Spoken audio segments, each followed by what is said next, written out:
Hey, Prime members, you can listen to Crime and Sports early and ad-free on Amazon Music. Download the app today. Rakuten is the smartest way to save money when you shop because you earn cash back at over 3,500 stores. Fashion, beauty, electronics, home essentials, travel, dining, concert tickets, and more. Your favorite stores like Lowe's, Levi's, and Nike pay Rakuten to send them shoppers. And Rakuten then passes on a part of that payment to its members as cash back. You're already shopping at your favorite stores. Why not save while you're doing it? It's a no-brainer. Membership is free and easy to sign up. Get the Rakuten app now and join the 17 million members who are already saving. Cashback rates change daily. See Rakuten.com for details. That's Rakuten. Your cashback really adds up.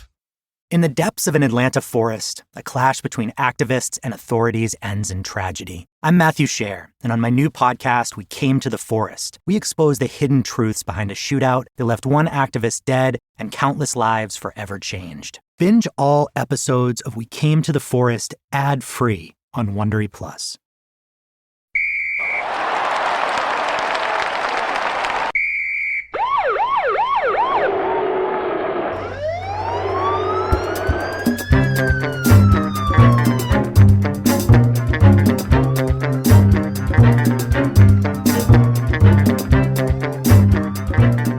Hello, everybody, and welcome back to Crime and Sports. Yay! Oh, hell yeah, Jimmy. Yay, indeed. Jimmy, yay, indeed. My name is James Pietragallo. I'm here with my co-host. I'm Jimmie Whisman. Thank you so much for joining us today on another fun, crazy, wild, murderous edition of Crime and Sports. Let's pick it up. Let's do this. Part 2 of Spiderman, Cedric Marks. Jesus. And in part 1...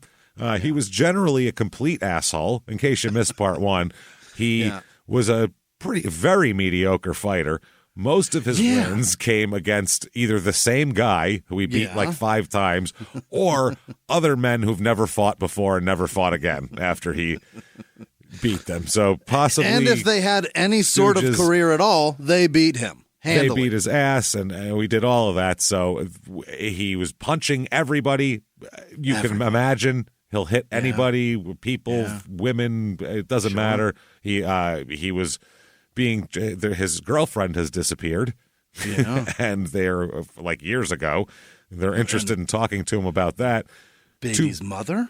2 bodies have just been found in his father's very small hometown that no one even knows exists unless you go there, which he happens to do. Clearview? Clearview, which he's connected to. A lot of bad things. He's been arrested, and then he escaped from a prison van and was hunted for 12 hours with dogs and helicopters and all of this, and he was half a block away inside of a garbage can the entire time. And then they finally found him.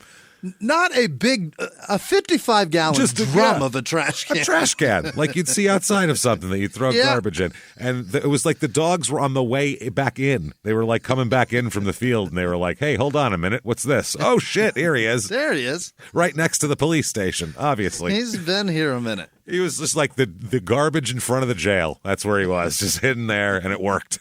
So unbelievable. That is crazy, but we'll get to all of that. We'll pick back up here where it's about to get even crazier. Okay. You have no idea. We're gonna be finding there's body parts. There's all sorts of wild stuff here. Before we do that, though, before we do that. Before we do that, definitely want to say thanks for all that you do for us, number one. Head over to shutupandgivememurder.com to get all your merchandise and stuff like that, any kind of information about the show. Right. Definitely listen to our other shows, Small Town Murder, which is pretty self-explanatory. Right. Just like this, but with murders in small towns. And then Your Stupid Opinions, our new show, which is just absolutely crazy. This week, there's some kind of cock ring dildo contraption. A little scorpion. Somebody called the Grand Canyon kind of mid, which I think is amazing. You got to check it out. It's a crazy show. It's amazing. Check that out and listen. Yeah. And you certainly want to do that. And you definitely want Patreon. That's the main thing here. Patreon.com/crimeinsports is where you get all the bonus material. Anybody $5 a month or above. $5, that's what, like, it's a box of cereal. Incredible. One box. Affordable. You want 8 bowls of Lucky Charms? Or you could have couple hundred back episodes of bonus stuff to binge on, and new stuff every other week. One crime in sports and one small town murder. And what do you get access to, Jimmy? What do they get? All of it. Every last damn word of it. So this week, what you're going to get for crime and sports, we're going to talk about something weird, because not really weird, but just something isn't really crime related, but just one of those things where I'm like, what's the story here? And I want to find out. We're going to talk about roller derby. Okay. It was the biggest thing there was in the 50s. It was like as big as wrestling was in the 50s and in the 60s. Well, it was on TV. That's what I mean. In the 60s, I know they kind of killed it by putting it on TV every day. And then it was like Who Wants to Be a Millionaire back in the day. It just like lost popularity. Yeah, but then it came back. Like when I was a little kid in the early 80s, there was roller derby on Saturday mornings. I remember the T-Birds and this one. Is it real? What is it? Is it a sport? I still don't know how you score. Is it real? There's fighting involved. Is it like wrestling? I don't know what it is. Is it part real, part a show? I'm not sure, but we'll figure out roller derby because I don't know. And then there was a movie, Roller Ball, right? Yeah, I don't know if that was about roller derby, was it? It was like roller derby, but it was a ball game involved in it. Was he in it? He was in. It's one of those. Was that movies. the second one? I don't fucking know. Because I feel like Paul Newman was in one. I don't know. Oh yeah, maybe. Was that about there roller was an derby? old one, right? Why is there a ball involved in roller derby? Not in roller derby, but in roller ball there was. Oh, it's a different sport. Well, we'll find out. As a bonus to the bonus, we'll figure out what rollerball was, too. How's that? All right. And then for Small Town Murder, it's time again. It's been 7 months, so we're going to catch up with all the folks at Love After Lockup and find out what's been going on. People have died. People are dead on that show. There's bodies in this way. There is bodies in this season, in the last 2 seasons that we're going to talk about. It's one season that they break into 2. So check all that out. We'll talk about all of this stuff, figure out roller derby and more. Patreon.com/crimeinsports. All right. That said, let's get into Cedric. Let's do it. Okay. Well, like I said, they just pulled him out of a garbage can. Let's go, you stinky fuck. In full bright orange jail uniform. Removed him. There's like just a little package of ho-hos falls off of him. There's He's got McDonald's. ramen noodles in his hair. He's got a McDonald's bag over his foot. It's just really a mess. A cup of noodles stuck to his shoulder. Yeah, the whole thing is just terrifying. So then it comes out a few days after all this. It's, oh my God, February 5th, 2019. Yeah. He's got a pregnant girlfriend. What? Yeah. Oh, yeah. Yeah. In addition to the missing girlfriend and these other people, he's got a pregnant girlfriend now. Oh, my God. Her name is Maya Maxwell. And she's 26. Where's she at? She's in Texas. And she's 26 years old. He's, what is he, 44 at this point? Wow. And she says that he killed her ex and her friend, and she witnessed the murders inside of a Texas home. And that's how the police found the shallow grave in Clearview. Okay. The tip that they got wasn't a tip. It was a full-on, here you go, her silver ex platter. Is involved. Yes. Hold on. Yes. That's this whole, it gets way deeper. My God. So now there's 3 people that he's suspected of murdering and an apparent witness to 2 of these murders here. Wow. She's, I think, 6 months pregnant at this point, too. So that's an interesting And he still time has for a this to come wife? out. Oh, yeah. No, that's fine. He has, I think, multiple wives because he's gotten married when he's still married already in this story. It's unbelievable. So this guy has the law never comes up in his thinking, ever. 2019? Not even like I should get divorced before I get remarried. He's just like, I do what I want. You're like, oh, get divorced first, you fucking idiot. You can't do that. In 2019, he does this. This is wild shit. So an affidavit filed says that Maya Maxwell told the Temple police that Cedric Marks killed both Jenna Scott, who's one of the bodies found in Clearview, who was 28, and Michael Swearingen, Al's great-grandson, I'm sure. Right. Who was 32, in a home in Killeen on January 3rd, and that she was there and witnessed it. And Swearingen is her ex? Apparently so, yes. Yeah, or maybe Jenna was her ex, but I think it was Swearingen. Oh, we don't know. So, yeah. She was jailed. Maxwell, they arrested her on an evidence tampering charge after she admitted to dumping Swearingen's car in Austin, Texas. So that's how they got her in. And then they said, they well, found his car, yeah. and his phone was 2 blocks away. Exactly. Right. So they told her, like, well, it seems to us like the fact that you're involved in this dumping a car thing, there's probably more that you know and all this. And she said, well, let me tell you everything. I got a lot to tell. I got a story to tell, as Biggie once said here. So he said that, she's 5 months pregnant, sorry. Okay. She says that both Jenna and Michael were alive when they arrived at the home. Okay. And she said she first saw Cedric enter a room with Swearingen. And then when Cedric left the room, Swearingen was dead. So he killed him at some point in there. He then went into a room with Scott, who then by that point was also dead. And then he came out. So that's what she says. So she doesn't give much detail. Well, the press doesn't give this much detail. But the affidavit also says that Maxwell told police she was present when the bodies were moved to Clearview, Oklahoma from Killeen. Oh, boy. Which is like 350 miles, by the way. That's a long ride. That's a long ride. That's like Phoenix to L.A. It's a fucking ride. With 2 bodies in the car. 6 hours with 2 bodies in the car. Good luck. That's a. It seems like every time he enters a room with people, he's the only one that walks out. That's a little terrifying. On the scary side for that ride. And you're going with him. Yeah. Right. Wow. Imagine the white knuckle ride of. Oh, no. It used to suck riding with weed in the car when it was illegal everywhere. Like that's annoying. But the white knuckle ride with 2 bodies in the back, you got to be a cold son of a bitch to like be. He was calm, she said. He was, like flicking through the radio and shit. Like they'd have to stop for gas for Christ's sake and be around other people. He's getting snacks. That's a 6-hour drive. He's stopping for at least some Cheetos or something. There and back. If he does it all in one trip, that's still all goddamn day. That's a lot of riding. What's our car snack, Jimmy? What's he going to get? I hope he got some turnpike chicken. Not the turnpike chicken. What do we get always and actually eat? Oh, he's eating Subway. Yeah. Subway and Bugles, of course, for some reason. The only I've had Bugles like 3 times in the last 5 years, and it's only when I'm in a car. The 2 of us are in a car for hours at a time. We're like, let's get some Bugles. Okay. Why are they good now? I don't know.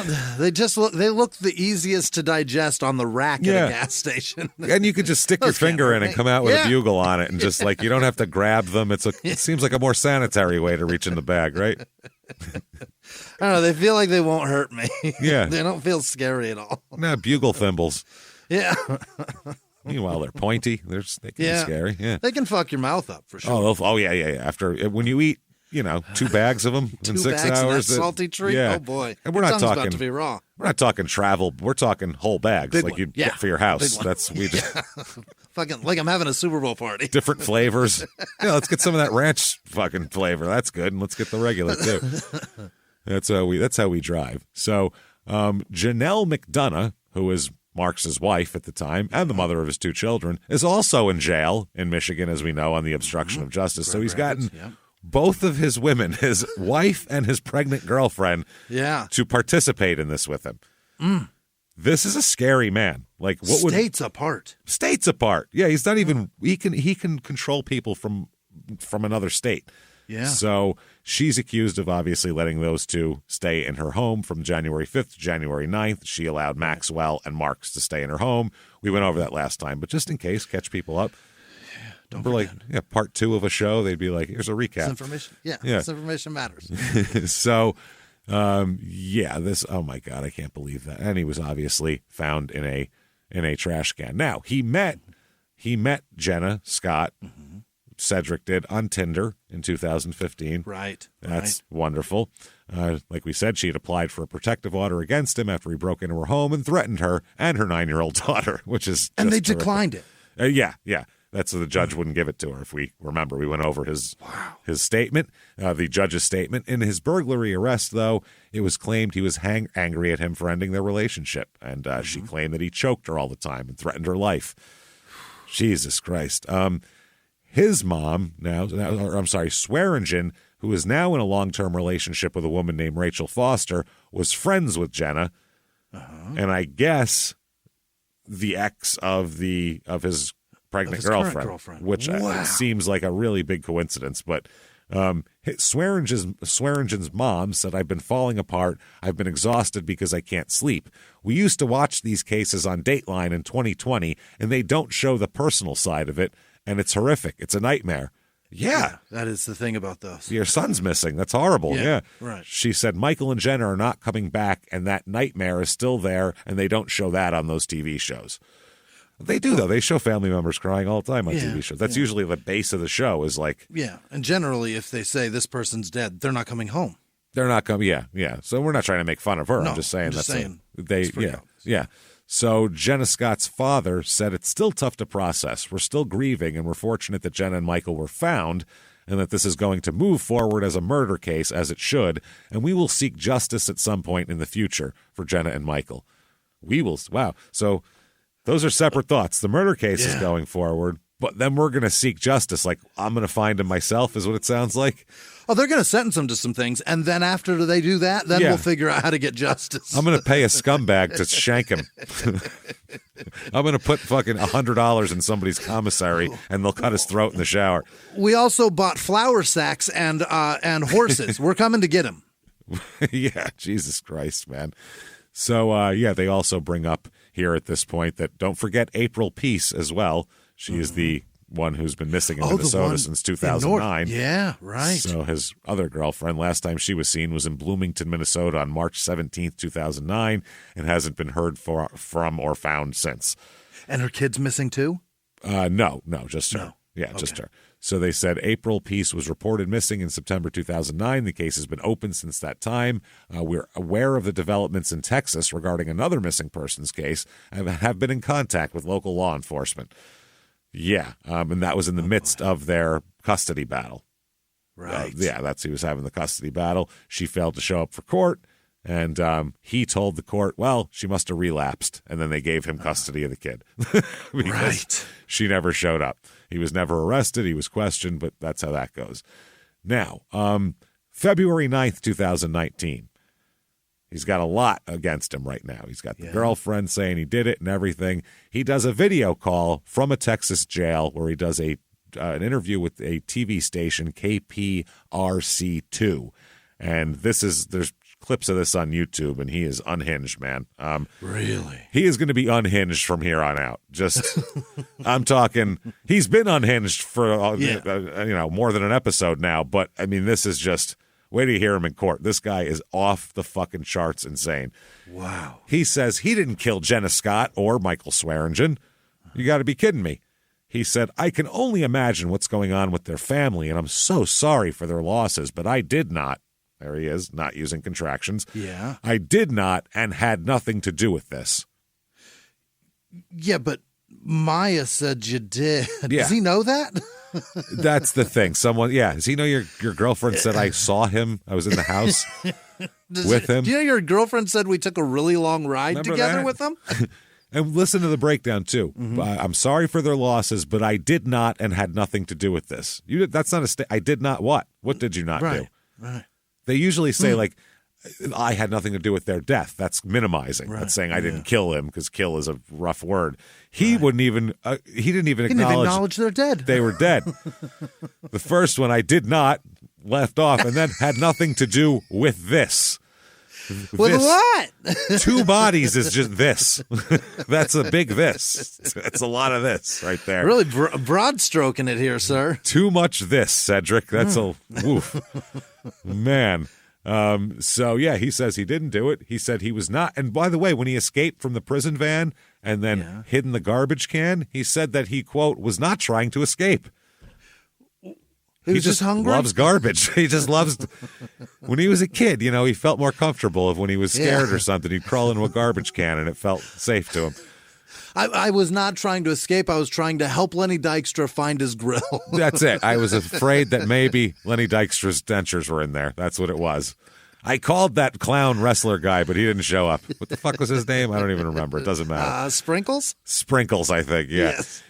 He said, I was actually in fear, and I was not going anywhere at all. In fear of what? You're in a fucking transport van. That is interesting. By the way, they do mention in this article that neither the police nor the company that was transporting him, the Texas Prisoner Transportation Service, have explained how he managed to not stay in custody when he was wearing leg, hand, and belly restraints. Yeah, he's wearing let him go, guys. The whole serial killer outfit when all their chains are connected and their hands are down by their hips because it's connected to their belly and their legs. That's what he was wearing. A 4-inch stride. And he took off somehow in that. Wow. Like, that seems tough. He also says this. He says, that Maxwell woman, crazy. Maya Maxwell, total nutcase. Okay. Yeah, pregnancy hormones. You know how they are. One day they want ice. Yeah. One day they want ice cream and wheat thins. The next day they're saying they were there during a murder. It's just it's hormones. It's all hormones. She wants a peanut butter pickle and onion sandwich, and she'll calm down. And then she'll she'll say that one day, and then the next day it's this. You never know. So he says that he believes that the police forced her to make those statements. Oh. Yeah. He says, quote, I believe that they coerced her and scared her and forced her to say some of those things, but none of this has involved me. So she did it? Your pregnant girlfriend killed these two people? So he's being held on $1.75 million bond for charges that include capital murder, which is, he says this is the best one too. Quote, not only do I have no history of violence toward women or children. What? Not only have I reinvented myself completely, but I teach women's assault programs for free, or I did before I went on the run.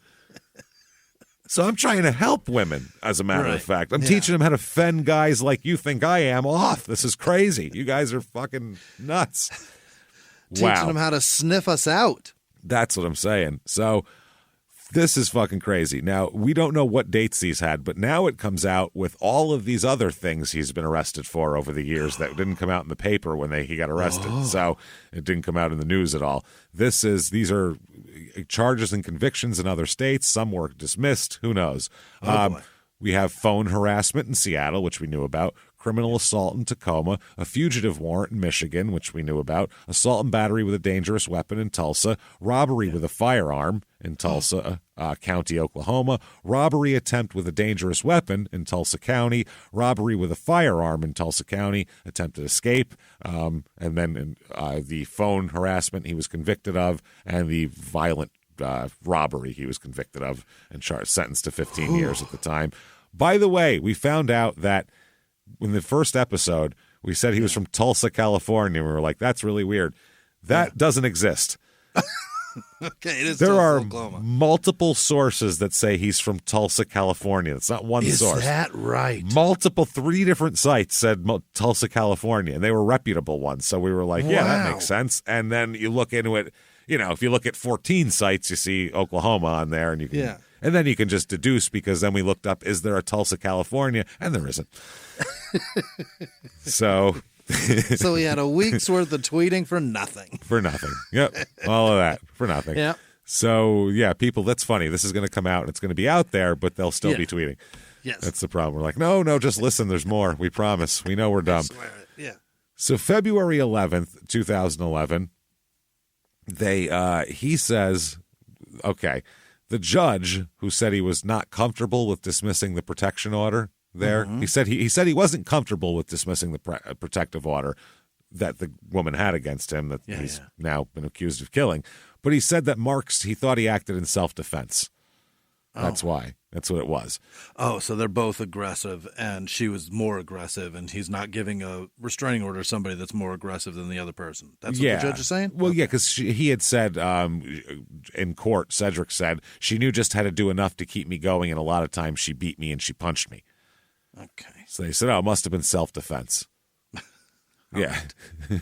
I like how in court, by the way, she said about him, Scott, quote, he gets his, whatever keeps him going, it comes from a place of evilness. That's what she said about him. A place of evilness is great. I like that a lot. So Scott described an incident in either January 2018 or December 2017 in which she said she was at Marks's house. She said she had his cell phone in the bathroom and was about to go through it. She's about to find some shit out. Don't do that. Quote, I was in the bathroom and he came up to me and he walked up from behind me and he had one of his arms around my neck like this. And she said that she passed out when she woke up. He was on top of her. Now, we talked about this incident, but here's the actual quote from it here. She said that he then put his hands around her neck and choked her until she lost consciousness again.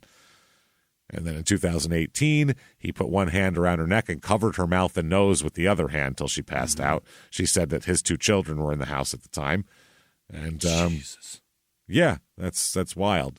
He said, by the way, oh my God, during all of that, he had represented himself in court.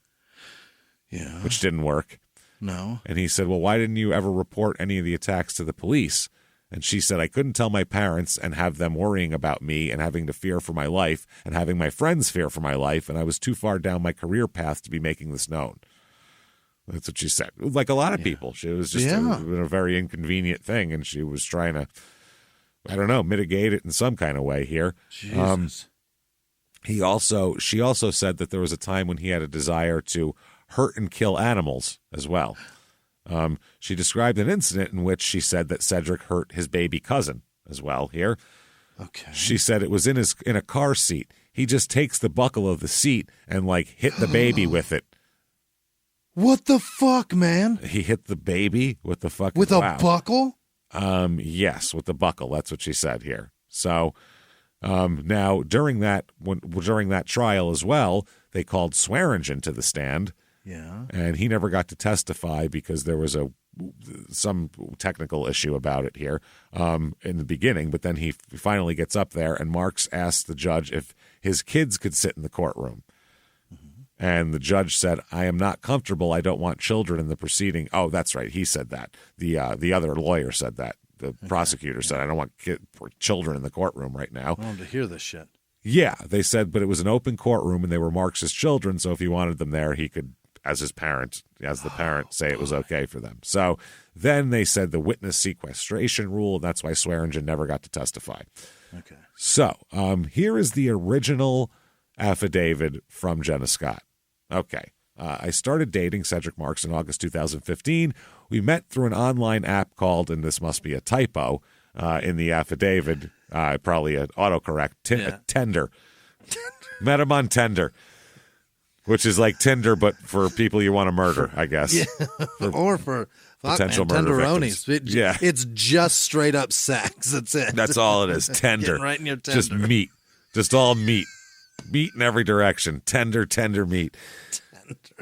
As our relationship progressed, I became aware of his manipulative and deceitful nature. I believe he's a pathological liar. I also believe he's a psychopath. He told me about killing pets when he was a child in Oklahoma, and that he was in and out of psychiatric facilities during his childhood. He told me he had killed someone in Oklahoma, but that he was able to cover it up and he could do the same here in Texas. He was convicted of a felony in Oklahoma. He does not have a driver's license, but he drives all over Bell County in his red Jeep. He told me he would hurt my family and me repeatedly. Every time I try to break up with him, he threatens me. He's an MMA professional fighter. He trains fighters. He has a gang of fighters who will do his bidding. He has threatened me physically and threatened my livelihood. On 2 occasions, he choked me till I lost consciousness. Each time, he allowed me to regain consciousness, then choked me out again. When we've talked about these, all these assaults happened within the last 6 months. I have to stay away from him to stay safe and protect the people I love. Last year, my counselor called the police to report that Cedric was harassing me.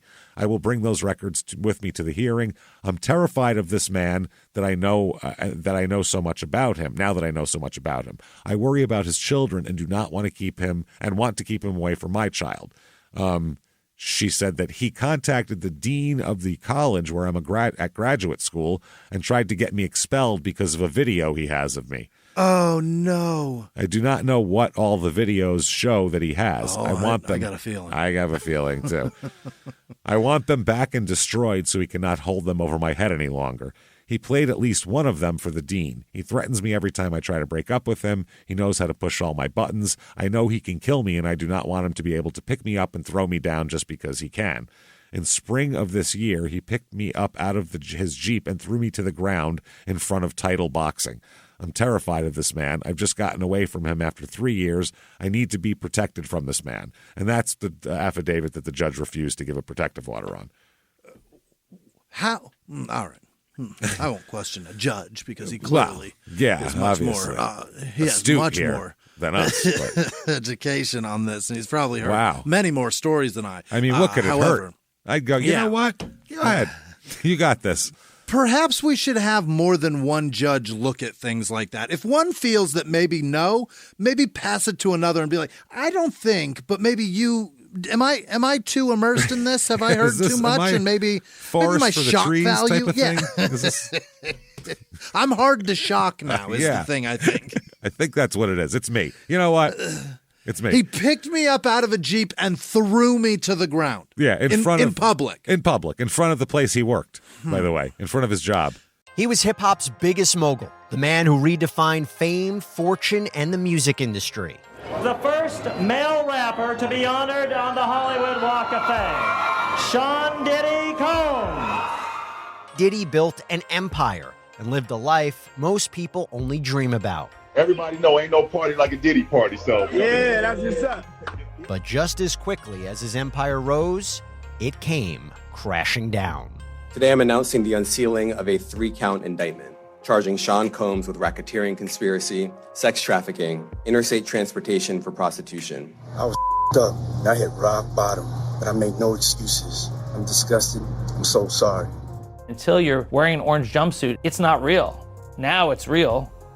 From his meteoric rise to his shocking fall from grace, from law and crime, this is the rise and fall of Diddy. Listen to the rise and fall of Diddy exclusively with Wondery Plus. In the 1980s, a rosé swept the country. Hey, Mike, I really like this White Zinfandel. Well, good. Now put it down. I'm going to try another one. White Zin became America's top-selling wine. But most don't know that this sweet drink has a sour history. What began in 1986 with counterfeit bottles. A big fraud, a multi-million-dollar fraud. Sent investigators chasing one of the most powerful families in the business, the Licciardis. But the closer the feds got to them, the more dangerous things became. It's a story of deceit. At the time, I was paranoid. Threats. You touch my kids, I will kill you. And murder. With a .22 caliber bullet to the head. What started with a scheme to mislabel wine spilled into a blood-soaked battle for succession. Welcome to Bloodvines. You can binge listen to Bloodvines exclusively and ad-free on Wondery Plus. Join Wondery Plus in the Wondery app, Apple Podcasts, or Spotify. No, I don't think that's that seems to not fly, right? That doesn't seem. That's not right. How do you not issue it based on that alone in public? In public, yeah. Well, they said well, he said she came at me and I was in fear of her, so the judge said, "Well, let's just call it even. Fuck it." Knock on the wall and ask the other judge in the next courtroom to come over. No for sure. Shit. He had his son testify in this trial. By the way, had his son testify. Right? Got him up on the stand. One of the boys told a story of a time when he said Scott came over to their house as they were leaving to go to a toy store. Yeah. He said his father was in his car when Scott began screaming and banging on the car window. He said she then laid down behind the front tire. After that, he said that Scott got in the car and started yelling at his dad. Quote, she was screaming at you, and then she was talking to his dad because his dad's questioning him. And she was leaning over to the driver's side, and she had her hand out, which looked like looked like she was trying to hit you. I wonder this isn't coached at all, I'm sure. Yeah. They also spoke about the violence between Scott and his dad. The kid said that Scott would hit and spit at Cedric and that one time threatened to kill him. Both boys testified that Marks never threatened Scott if she left him, but said that Scott would often threaten him if he tried to leave her. He's representing himself. Oh, yeah. And he thinks this testimony is good? Yes. This is a woman that's dead, yes? This is the trial. This is the trial for the first. This isn't the death. Yeah, he's not. She's not dead yet because she's still testifying. Here. Okay, they're still talking about. Okay, all right. Yeah. She's still testifying. This is real good. This is excellent. Yeah. So this is the hearing for the restraining order. Oh, for the restraining order. Yeah, Got this it. is all of that. Yeah, so we're just getting some deeper background into this relationship here. So he testified and said that she was the aggressor. He only acted in self-defense. He said the incident in which she took his phone and he choked her, he told a different story, saying she threw the phone at him and then ran outside to her Jeep. He said she later came back in the house and went to the bathroom. He said she went into the bathroom and began banging her head on the counter. She banged her head so hard she chipped her tooth. He talked about how Scott would often hit him, but that he never hit her back. He said that she knew he would never hit a woman. He said, that's why she took advantage of me, hit me so much. She knew that I would never hit her back, and I haven't. He then explained the alleged choking incident, saying he was laying on his bed when she jumped on top of him and began punching him in the groin. Just jumped on him like a hyperactive puppy and just started working over the ball bag, just really fucking pummeling speed bagging it. Yeah. Nutsack in his speed bag in his nutsack here. And then he said, quote, she would jackhammer punch me several times before I finally stood up. How many times did it take getting punched in the balls before you stand up? It's a pretty tough man. That's a tough man. Well, I mean, are those things numb? Also a brain damaged man who it took 10 seconds to register that his balls are being fucking walloped. He said, I grabbed her by the shoulder and I spun her around and put her in what's called a rear end choke, or as she called it, a chokehold. I did that to defend myself from her. He said that she never lost consciousness and that she continued to talk. And, so the judge ended up issuing a temporary restraining order until he could reach a final decision. And that's how that went. They said he ended up not doing it, and he said, I'm not super comfortable, but hey, what the fuck, basically, the judge said. Why not? So, that's pretty goddamn wild, I think, honestly.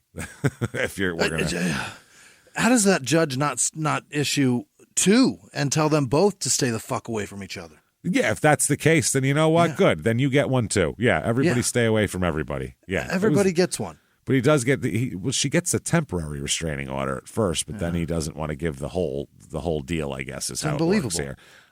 So April 4th, 2019, he's been indicted on capital murder charges in Texas. Okay. And and so has Maya. She's charged still with tampering with evidence, even though she's going to testify, which they'll do that. She'll plea, and then they'll say, like, we'll do sentencing after you testify to make sure you testify and all that kind of shit. So they say that they found their bodies. Swearingen died of asphyxiation from being strangled. Like a rear naked choke? Like a choke. They said Scott's autopsy hadn't been completed at this point, but they do say that she died from definitely homicidal violence. Yeah. Scott's family told the newspaper that they hope, quote, I hope the DA is planning on pursuing the death penalty. That's pretty much what's on my mind right now. That's what her father, Jonathan Scott, said. They said that they're going to review the case and announce whether they are going to seek the death penalty on him. So May 22nd, 2019, here, Cedric Marks says that Maya Maxwell is pregnant with his baby. This is when he announces it. By the way, my accomplice is pregnant. He writes a letter to Channel 6, KCEN, Channel 6, and says, hey, she's pregnant. And they've charged her with capital murder as well. So they sent a letter, to Marks, the news did, asking him whether he had anything to do with the murder of Scott and Swearingen. He didn't say yes or no, but he did say he knows who harmed Scott, but he doesn't give a name. He just says, minimized again. Yeah, I know who harmed her. That's what he said, which, again, minimized. Yeah, he's couldn't be more obvious. Distanced and minimized. That's wild. He said that Maxwell's 8 months pregnant with his baby, and he said that Maxwell is also receiving threats from her lawyer, and he was blocking her mail and visits. Okay, the lawyer, I guess. So Channel 6 reached out to Maxwell's attorney, and he said, that's bullshit. He said, since being appointed to represent Ms. Maxwell on January 30th, I have been working with her on her case. At no point have I ever threatened her, blocked her from calling anyone, or refused her visits. All of the actions I have taken in her case have been with the consent and have been consistent with her wishes. Okay. Fair. Okay. Yeah. Marks wrote in the letter that he thinks prosecutors are trying to force Maxwell into a plea deal. Yeah, he said he made several accusations in this letter against jail staff, attorneys, and police, which none of which could be substantiated. So, yeah, basically it was a rant against everybody's out to get him. So he's trying to utilize the media to try to muddle this case and cause it to be just a problem for everyone. Absolutely, yeah. He's saying it's everybody's against me. It's the jail staff. It's her. It's the prosecutors. It's her lawyers. Historically, I'm trying to think of a single fucking time that this has ever worked. That's a tough one. Yeah, it hasn't worked much. Not in a murder charge case anyway. No. June 4th, 2019, Maya gives birth in jail. She should, yeah. Yep, had a boy over the weekend. All right. And they said it's unclear whose family it's going to be given to, this baby, because she doesn't get to keep him? Little mascot. This is our jail mascot. Yeah. Women's prison's crazy because they have fucking, like, the maternity wing. Yeah. And they're like, I've seen specials on it. Like, one was at Rikers, and they're just like, they're the most supportive, all hanging out. Like, they it's crazy. You're like, this is jail. This is so weird. And they're wearing like their own clothes and shit. Yeah, it's very strange. So August 14th, 2019, they decide that they are going to go for the death penalty against Mr. Marks here. Oh, boy. Yep. Notice to seek the death penalty. They said that he pled, by the way, quote, absolutely not guilty to capital murder. Absolutely not guilty. Which I believe is OJ's. You took OJ's thing. He said absolutely, positively, 100% not guilty. But he said, I think that's too wordy. I'm going with absolutely not guilty. I'm going to trim the fat on this. I'm going to trim the fat and not bury the lead here. So, wow. This is fucking amazing. They claim that Mark's attorney, Michael White, said he was not surprised by the prosecutor seeking the death penalty. He also said that his client is anticipating his day in court when his story can be told. We got to stop saying that. Anticipating his day in court. Can't wait. That is backfiring an awful lot. Can't wait. Yeah, this is not looking good for him here. The child, by the way, is being looked after by social services as both families said, this is a baby of evil, maybe. Let's not keep it. Or this social like services baby. said We don't want no, this. And also no. Yeah. Both of you are bad. That's what I mean. Look at what you people have produced. We can't give this to you. You're going to have more. This is fucking crazy. So, that's how that goes. October 17th, 2019, there is a motion that will allow him to wear civilian clothes during the double murder trial, which I thought you were always supposed to be able to. You should in trial. be able to, yeah. I thought that was a national law, but I guess that's just state by state because most. Is that right? He had to have a motion to do that, to be allowed to wear civilian clothing instead of a prison uniform during jury selection in the trial. Yeah, if you put a guy in a prison uniform, he's a prisoner. I can he's see a that criminal. guy as a monster right now. Criminal. Yeah. That's what you say. If a guy walks in a police uniform, you go, that guy's a cop. Right. You know what I Any mean? uniform you put on that guy our brain is going to think that's what he does. That's what he does. So you can't not let a person wear a suit, and as they're soon not as convicted yet, too. So right. That's the other part. thing. And as soon as somebody said that, as soon as somebody said, well, I don't know, if they're in the uniform, they look like they're criminals. Everybody should be like, oh, yeah, that makes right. sense. We'll always put them in a suit. Duh, yeah, Jesus Christ. They want to send they filed motions to send off evidence for independent analysis and DNA testing on all physical evidence, the defense wants. So March 19th, 2020, here, he is charged with the disappearance of April here. Oh, Miss Pease. Yes, he is there. Also charged as another woman from Washington, Kelly Christine Sorensen, who's 34 at this point. So she was young as fuck. She was like 21 when this happened. Yeah. Yes. They said that he's been a person of interest, obviously, in Peace's disappearance since 2019, but they've been able to do a lot of investigating since he's been in jail. And, that's what's going on. Marks and Peace, obviously, we know they have a son, and he's fucking gone. So her body's never been found. The complaint says that before the alleged murder here, Sorensen, the young lady, told police that Marks grabbed Peace from the vehicle, put her in a chokehold, and dragged her out of sight. Oh, my. He just chokes people to death. This is what he does. Yeah. Well, there's no medic to wave it off. That's what I mean. She allegedly then tells police that a crying Marks later returned, saying that he killed Peace. then cut off her hands and removed her teeth. Oh, boy. That is Psychotic. the next step. Yeah. If that is like, That's a lot. What are you, in the fucking Lucchese family? Like, what's going on? Why are you teeth doing and this? hands? That's like, are you a Russian hitman? What the fuck are you doing? You can't do that. That is insane. So, yes, according to this, detectives met last month with Marks' wife, Janelle McDonough, who allegedly said Marks had confessed to killing Peace, saying that he did it in order to get sole custody of his son. So he told his wife about it. You know that other chick I'm banging who I got pregnant? Yeah. Don't worry. Don't worry. She's out of the picture. Holy shit. Yeah, that's wild. So the investigators here, the police, said they never gave up on finding out the truth. They said, our thoughts are with the family as they reflect back on the 11 painful years she went missing. We'd also like to recognize the detectives who worked on the case, blah, blah, blah. So, he said, wow. And he also, he told two people about this. One of the women here, either Sorensen or his wife, said that he told them that the remains were buried somewhere in the Dakotas. Buried, though. Buried up there. Yeah, at least it wasn't in his fucking hometown. So, August 25th, 2021, the trial's going to start. Capital murder trial. Death penalty on the table. Tons of evidence against him in Texas. You want a fucking lawyer that's good. Like the best. You want anybody other than yourself. You want the best lawyer possible, don't you? You want this is time right now. Give me Texas Johnny C. That's who I want. I was going to say, we saw the OJ trial. When you have lawyers, you can see what happens. We've heard of a lot of trials where they don't have lawyers like that. Yeah. It doesn't go down like that. He says, I think I'll represent myself. Unbelievable. In a capital murder case. In Texas.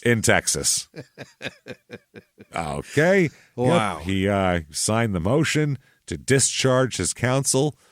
Wow. The judge ordered the regional public defender for capital cases to hand over the defense file to Cedric Marks. Holy The shit. judge said okay? Yeah, they let him do it, which is crazy because that seems like, I guess, but they go through a lot of things now where you basically sign away. You basically say, look, I know I'm not a good lawyer. Yeah.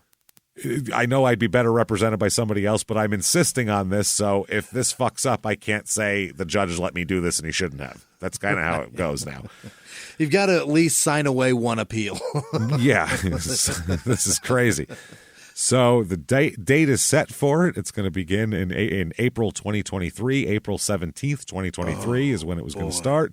And this is after all sorts of legal wranglings over whether he's going to be able to represent himself. Yeah. The most recent delay was due to Marks's request that each potential juror be submitted to individual questioning, which they don't normally do.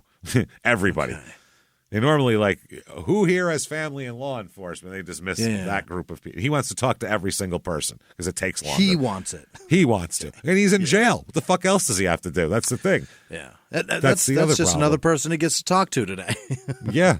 So then there was a motion, and the judge had to think about that. Yeah. And, that was a delay to see if he would let them delay it even fucking more. Right.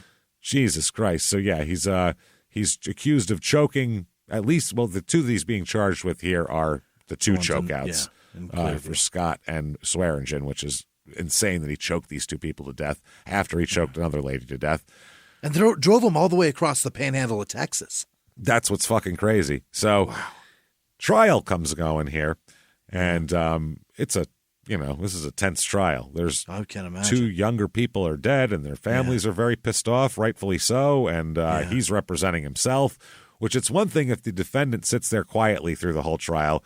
You'd glance over at him and want to fucking choke him out every once in a while. Yeah. But if he gets up and constantly talks and won't shut the fuck up and is a pain in the ass and a problem, I don't know how you don't jump out of your seat and just be like, I am going to beat you to fucking death in the courtroom with the judge's gavel. I can't take it anymore. Like the guy from that fucking parade driving guy?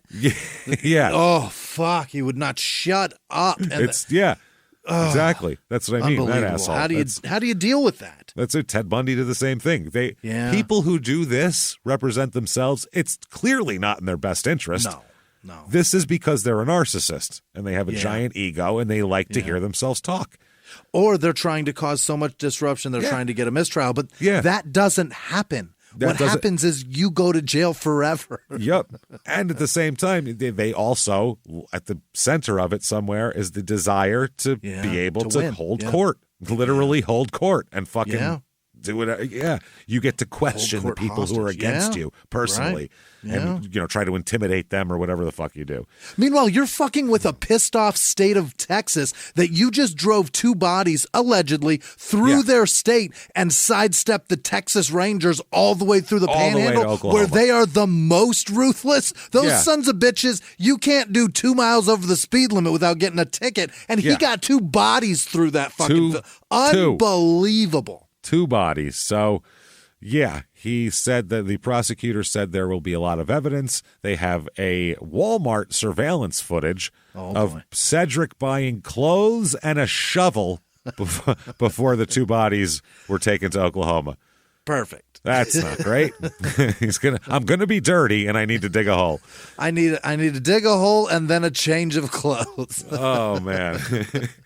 He said that he plans to cross-examine each piece of evidence that implies he's guilty. He also said that he's been asking for a speedy trial since 2001, and he says he wants, quote, justice for everyone. Oh, I got a feeling you're going to get it. This motherfucker is out of his mind. The first witness called to the stand was Deborah Harrison, who's the mother of Swearingen. She took everyone through the day that she found out her son was missing. She said that she went to her son's house in the morning because she was informed an alarm was going off. She walked around the house and saw her son's dog in the kennel. She assumed that he made a quick trip to the store. But around noon came, and she found out that he didn't go to a work meeting, so she called the police. And they said that he and his car, neither of them were anywhere to be found. She said he was a good son, and she had to convince the Temple police that this wasn't normal for him and he didn't just take off. Because they were like, he's a young guy whose car, he probably drove somewhere. Maybe he's got a girlfriend and he went and saw her. And they're like, no, damn it, he's missing. This guy gets to cross-examine that.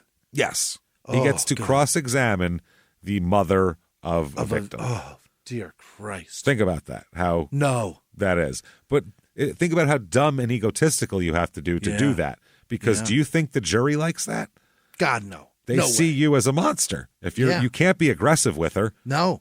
And if you are, you're just extra torturing a woman and then we see you as a guy that's getting more pleasure from this murder. You look way worse. And if you're extra nice, it looks creepy. The only way to do that is to have a lawyer who's not you. If only there was someone who could ask these questions for you. If only that existed in this country. Some sort of intermediary. Yeah, some guy, he could you could tell him what to ask and stuff, but then he would do it and they wouldn't hate you personally for it. Kind of like On why your we behalf. have agents. Yeah.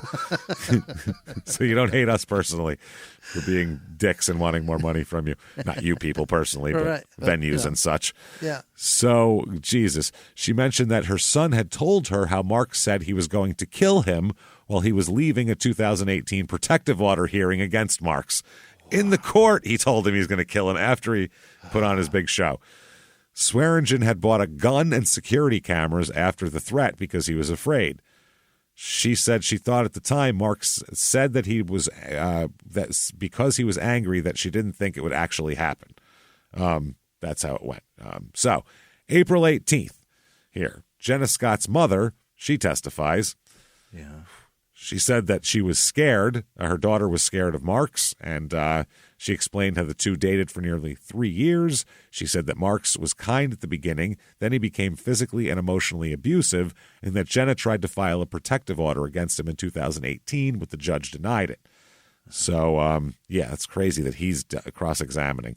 He asked her, Marks asked the victim's mother, if she was aware that Jenna Scott was reportedly charged with domestic abuse and making terroristic threats in 2011, but the mother said that she wasn't aware. And Cedric said, I'd like to remind you that you're under oath. Wow. If I'm on the jury, I cannot wait to fucking say this guy's guilty. I can't wait. Yeah. Can we stop this now?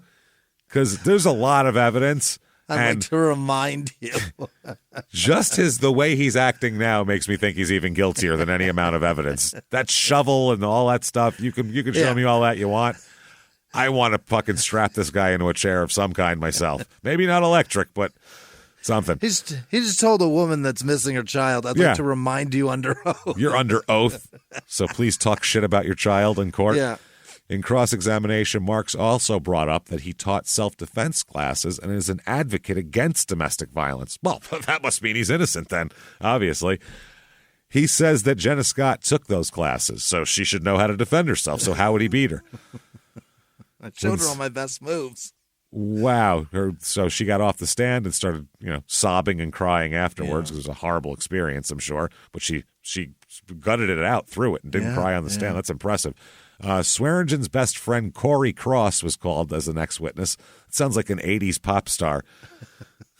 Corey Cross? That guy? Yeah, that song. And wow. Or just the love interest in any John Hughes movie. Yeah, Corey Cross. I could see Jason Marsden playing that role. Very James Marsden. Jason. I was going to call him Jason. James Marsden. Yeah, he could play. Hi, I'm Corey Cross.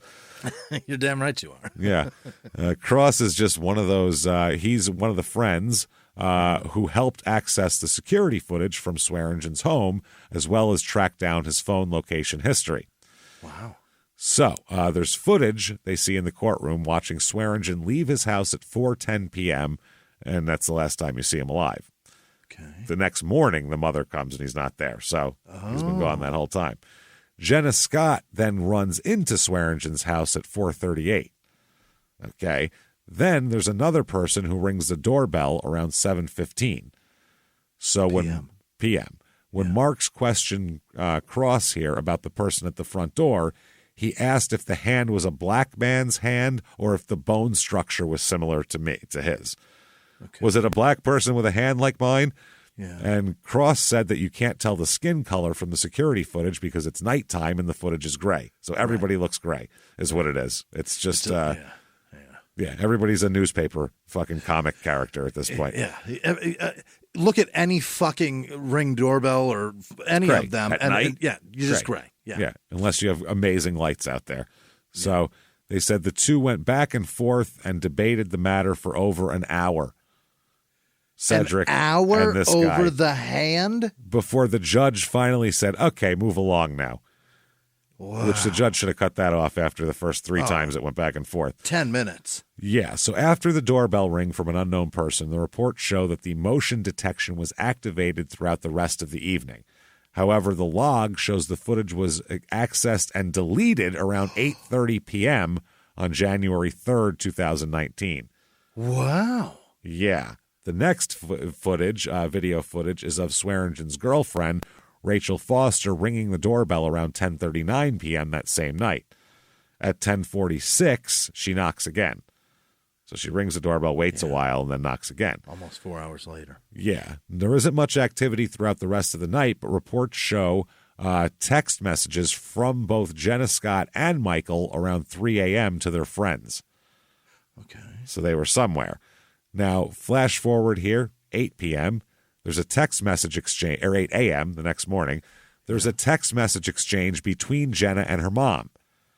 Jenna said she's going to a doctor's appointment and is planning on heading back from Austin, which is where she said her and Swearingen were going the night before. So, around 8:15 a.m. now, January 4th, 2019, Swearingen's mom, Deborah Harrison, was notified that alarms were going off at her son's house. However, he wasn't there, and neither was Jenna Scott. Wow. So after analyzing the phone history tracking, Cross and his friends were able to locate Swearingen's car in Austin, Texas, near a barbecue restaurant. So they found the car, but not him. Right. So when Marks continued to cross-examine Cross, he doing cross on cross. Yeah. He brought up video that he wanted to submit into evidence. It contained video of parts of Jenna Scott and Marks' relationship. Okay. So prior to the testimony, the judge denied the request of submitting it as evidence, and Marks said to the judge, we may as well not have a trial if I can't present evidence. Yeah, which isn't how trials work. They tell you what you can do. Yeah. Also, he doesn't know that he's doing it, but making this it worse. this looks so bad. It's making it worse. Every bit of information that he introduces, you can see where it's going to. And this is so bad for him. But for him, I think psychologically, to be in charge of this and in control of this is more important than the outcome. You might be right. It's that big of a, I have to, because think about how he controls everybody. Yeah. He controls every woman, every person in his life. He chokes people. He needs to control shit. He doesn't realize that the story that's being told right now in the mind of a normal person looks like he killed people and then texted their fucking family with their phone. Yes. That is psychotic and disgusting. And sick. It's like cutting somebody's hands and taking their teeth. Yes. Yeah. Like a dangerous human being. He's a sick fuck. Wow. And then took the man's phone, got into his doorbell app, and deleted footage from his phone. That's what I mean. Sick. Scary individual. That's like this guy. Yeah, you can't even this is what Ted Bundy wanted to do. He wanted to control the narrative, the courtroom. He didn't even. He knew he was getting convicted. Yeah, he knew the evidence was against him and all that, but he wanted to control it all. He wanted to show off. He wanted to give his side of the story, which is Ted Bundy. You have a side to the story, man. That's what I'm saying. This fucking guy. Get the fuck out of here. Wow. Another witness comes up, family friend and a religious mentor to Swearingen. He said that Michael was childlike and a realist. I don't know how you can be both of those things at the same time. What the fuck? I don't get it, but he said he was a good man. He went through how he looked through Swearingen's bank account, laptop, and security system to find out where Michael and Jenna were located. He also aided in building the community timeline of Jenna and Michael's whereabouts. All their friends accessed all this shit, and they were all like, it was like a technology project together to try Good for them. Yeah, it's pretty cool. Have you ever gotten a message out of the blue? Maybe you ignore them. Or maybe you end up in conversation. Maybe they tell you about an amazing offer. I can really show you how to make some money. And maybe that gets you into a lot of trouble. But this isn't a story about people like you, the people receiving these messages. This is a story about the people behind the messages, on the other end of the line. Thousands of them, working in a microcity built for scammers. From Wondery, the makers of Dr. Death and Kill List, comes Scam Factory, a new series about survival at the expense of others. Follow Scam Factory on the Wondery app or wherever you get your podcasts. You can listen to Scam Factory early and ad-free right now by joining Wondery Plus in the Wondery app or on Apple Podcasts. Behind the closed doors of government offices and military compounds, there are hidden stories and buried secrets from the darkest corners of history. From covert experiments pushing the boundaries of science to operations so secretive they were barely whispered about.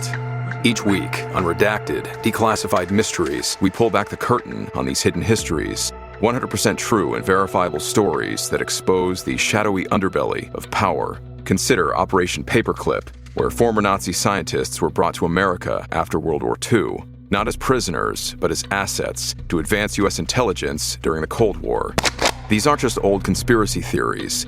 They're thoroughly investigated accounts that reveal the uncomfortable truths still shaping our world today. The stories are real.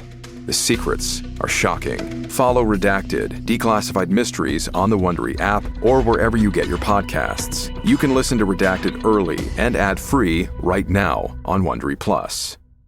A few miles from the glass spires of Midtown Atlanta lies the South River Forest.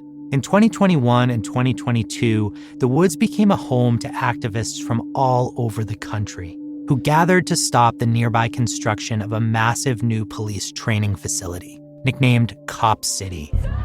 At approximately 9 o'clock this morning, as law enforcement was moving through various sectors of the property, an individual, without warning, shot a Georgia State Patrol trooper. This is We Came to the Forest, a story about resistance. The abolitionist mission isn't done until every prison is empty and shut down. Love and fellowship. It was probably the happiest I've ever been in my life. And the lengths we'll go to protect the things we hold closest to our hearts. Follow We Came to the Forest on the Wondery app or wherever you get your podcasts. You can binge all episodes of We Came to the Forest early and ad-free right now by joining Wondery Plus. So around 1:10 p.m. at the end of the time on the stand, not in the timeline of the murder at trial here, The prosecution there, Marks was going back and forth with this Kurtz guy on statements over doorbell footage analysis and phone data tracking. Yeah. Another guy, Richie Davis, took the stand, childhood friend of Swearingen. They were in a band together and shit. He says that Michael liked to play sports and wanted to be a Christian metal vocalist. Interesting. Okay. Good for you. He said, whatever floats your boat, I guess. Yeah. He said that, but never, ever play me Christian metal because I will fucking lose my mind. I just never don't want to know. hear a chord I just of don't that know shit. how that's a thing. I don't know how you can do that. I just don't want to hear a chord of that shit at all. I mean, don't. the whole idea is to go against what that is with yes, metal. that's the And thing. then Yeah, so we're it's like we're gonna turn it on its head, man. it's an anti-hero that goes with the. I don't get it. It makes no sense. So this guy Davis said he found out when Michael went missing. He immediately knew something was wrong. Not seeing bank activity since Michael liked to eat out often. He goes, well, he hasn't eaten anywhere, so that's weird. So they confirmed the security activity log of Michael's home came from January 3rd.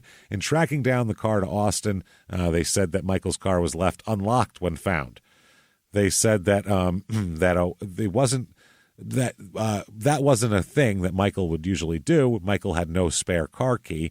Before the recess, they told prosecutors that he reached out to Swearingen's neighbors to see if they had any footage as well. They found video from January 3rd that evening of a white vehicle near Swearingen's home. Okay. So the guy said that neighbors didn't recognize the vehicle. It was driving back and forth in front of his home, though. In Marks's cross-examination, he asked if that person could tell if anyone was in the vehicle and if he knew when the video was taken. It's driving. Yeah, there's somebody in it. Clearly somebody's in there. What are we talking about? Obviously, yeah. Could you see anybody? It was a ghost car. That's what happened. It's just going. Yeah. So the prosecutor countered to say the picture was a captured video of a vehicle in motion. So we pretty sure know somebody was inside. That's exactly what he said. Like his honest to God fucking thought was, are you sure anybody was in that car? That's why you don't represent yourself, because that's not a question. That just makes you look like a moron to the jury. Are you sure that they weren't doing the TikTok trend and dancing on the side of it? You don't know. Where they duck down below the window level, dancing on the side. Then they were just going to hop back in. It's possible. Ghost riding the whip. That's right. So Marks asked if Davis knew of Jenna and Scott's relationship and the recognition of a black truck. Davis said he heard of a black truck near Swearingen's home, but had no footage of it. So Kayla Reese then takes the stand. She's a neighbor who's diagonal to Swearingen's home. Around 11:25 a.m. Tuesday, they have that. They said that, back to Corey Cross, because the other person came on just to say she saw the car. Cross says that Michael liked to let others know where he was going and was communicative and responsive. Swearingen is everybody's best friend, they said. Well, he's also a guy in his 20s in 2019, so he tells everybody everything about his entire life. Everything. It's documented thoroughly. You could put together a timeline of every morsel of food the man's eaten probably for 5 years. You know what I mean? And that's not an insult. It's just that's how people are. Society is, Yeah. So they continue to discuss the timeline and the rest of Swearingen and Scott's family and friends put together detailing their activities. They mentioned how security records were visible to see activity in Michael's house and that the Swearingens, I guess there was access to delete the camera footage, like we said, from 8:30 to 8:43 p.m. from Michael's Google account, which could probably be accessed from his phone. So Marks was denied bringing one of his exhibits after Corey alleged that he saw a video of Marks recording Jenna after taking her out of her car. The court then went through doorbell footage of what Swearingen and Scott were last seen on video. Now, April 20th, so 420 trial here, after reporting them missing, both of their families, Swearingen and Scott, met up at Swearingen's home to help with search efforts. So one of the officers who arrived there helped out as well. That's Officer James Lewis. He said the Swearingen family told him items from the home were missing and out of place. That's what they said. So shit had gone down in the house. So the cop took photos around the home. In the photos, 3 knives from the kitchen block, from the knife block in the kitchen, were missing. Also in the garage, items his family said could usually be found in the trunk of his car were found inside of the garage off to the side. Huh, like they were unloaded. Yes. No forensics were taken of the items in the kitchen or garage or collect any DNA for some reason. What the fuck? I don't know why that is. Because they don't really think that the cops are still, this is the first day, so the cops are still on. So there's like a 30-year-old guy, quote, missing, and his car's gone. And he's off with some other woman, even though he has a girlfriend, and we're going to not think that he's just hanging out with this other girl. Right.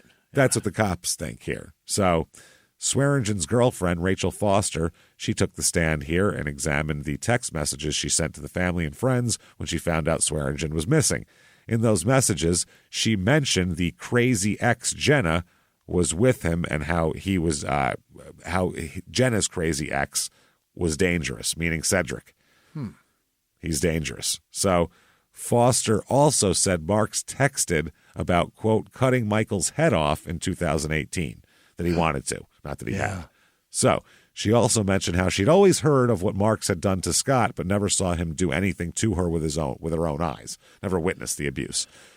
Also a mention of a Facebook post where Swearingen expressed his love for someone. Foster says Marks assumed it was about Scott and freaked out. Okay. That's his woman, goddammit, even though they're not together. Made an assumption. Yeah.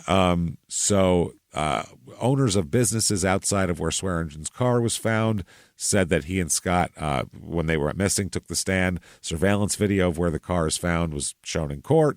April 21st, Austin police crime scene supervisor processed Swearingen's car for DNA, so he's going to testify. He said there were fingerprints on the car and candy wrappers and parts of the inside of the car. So we're there, just all over the place. Road snacks. After testing bugle bags, you know how it goes. Yeah. After testing the evidence on local, state, and federally automated systems, nothing was detected. Also, no keys found inside the car. Okay. Hyundai field service engineer John Ray Morrison examined the GPS of the car. The car was at 2 locations, one in Temple, one in Killeen on January 3rd, 2019. No locations were detected after that day. So it was driven from Killeen to Temple, dropped off, and then there you go. So one point they tried to make clear was how the floor mat on the driver's side of the car was missing, but the rest of the car had floor mats. Interesting. Yeah, so maybe some blood on there or whatever. Somebody stepped in something, got it on the mat, and we take the mat with us. That's how it goes, man. Another witness here was a member of the First Baptist Church in Temple, and the witness said she saw Marks for a split second parked inside of a white car in the church parking lot. Uh-oh. Marks argued she didn't have enough time to determine whether it was him or not, so her claim isn't substantial. However, the witness stood firm on her belief that it was, I saw you, motherfucker. Yeah. That's the thing. It's much easier for a lawyer to go, couldn't you be confused with my client here from across the room? When you're standing 4 feet from someone and they go, I saw you, motherfucker. It's hard.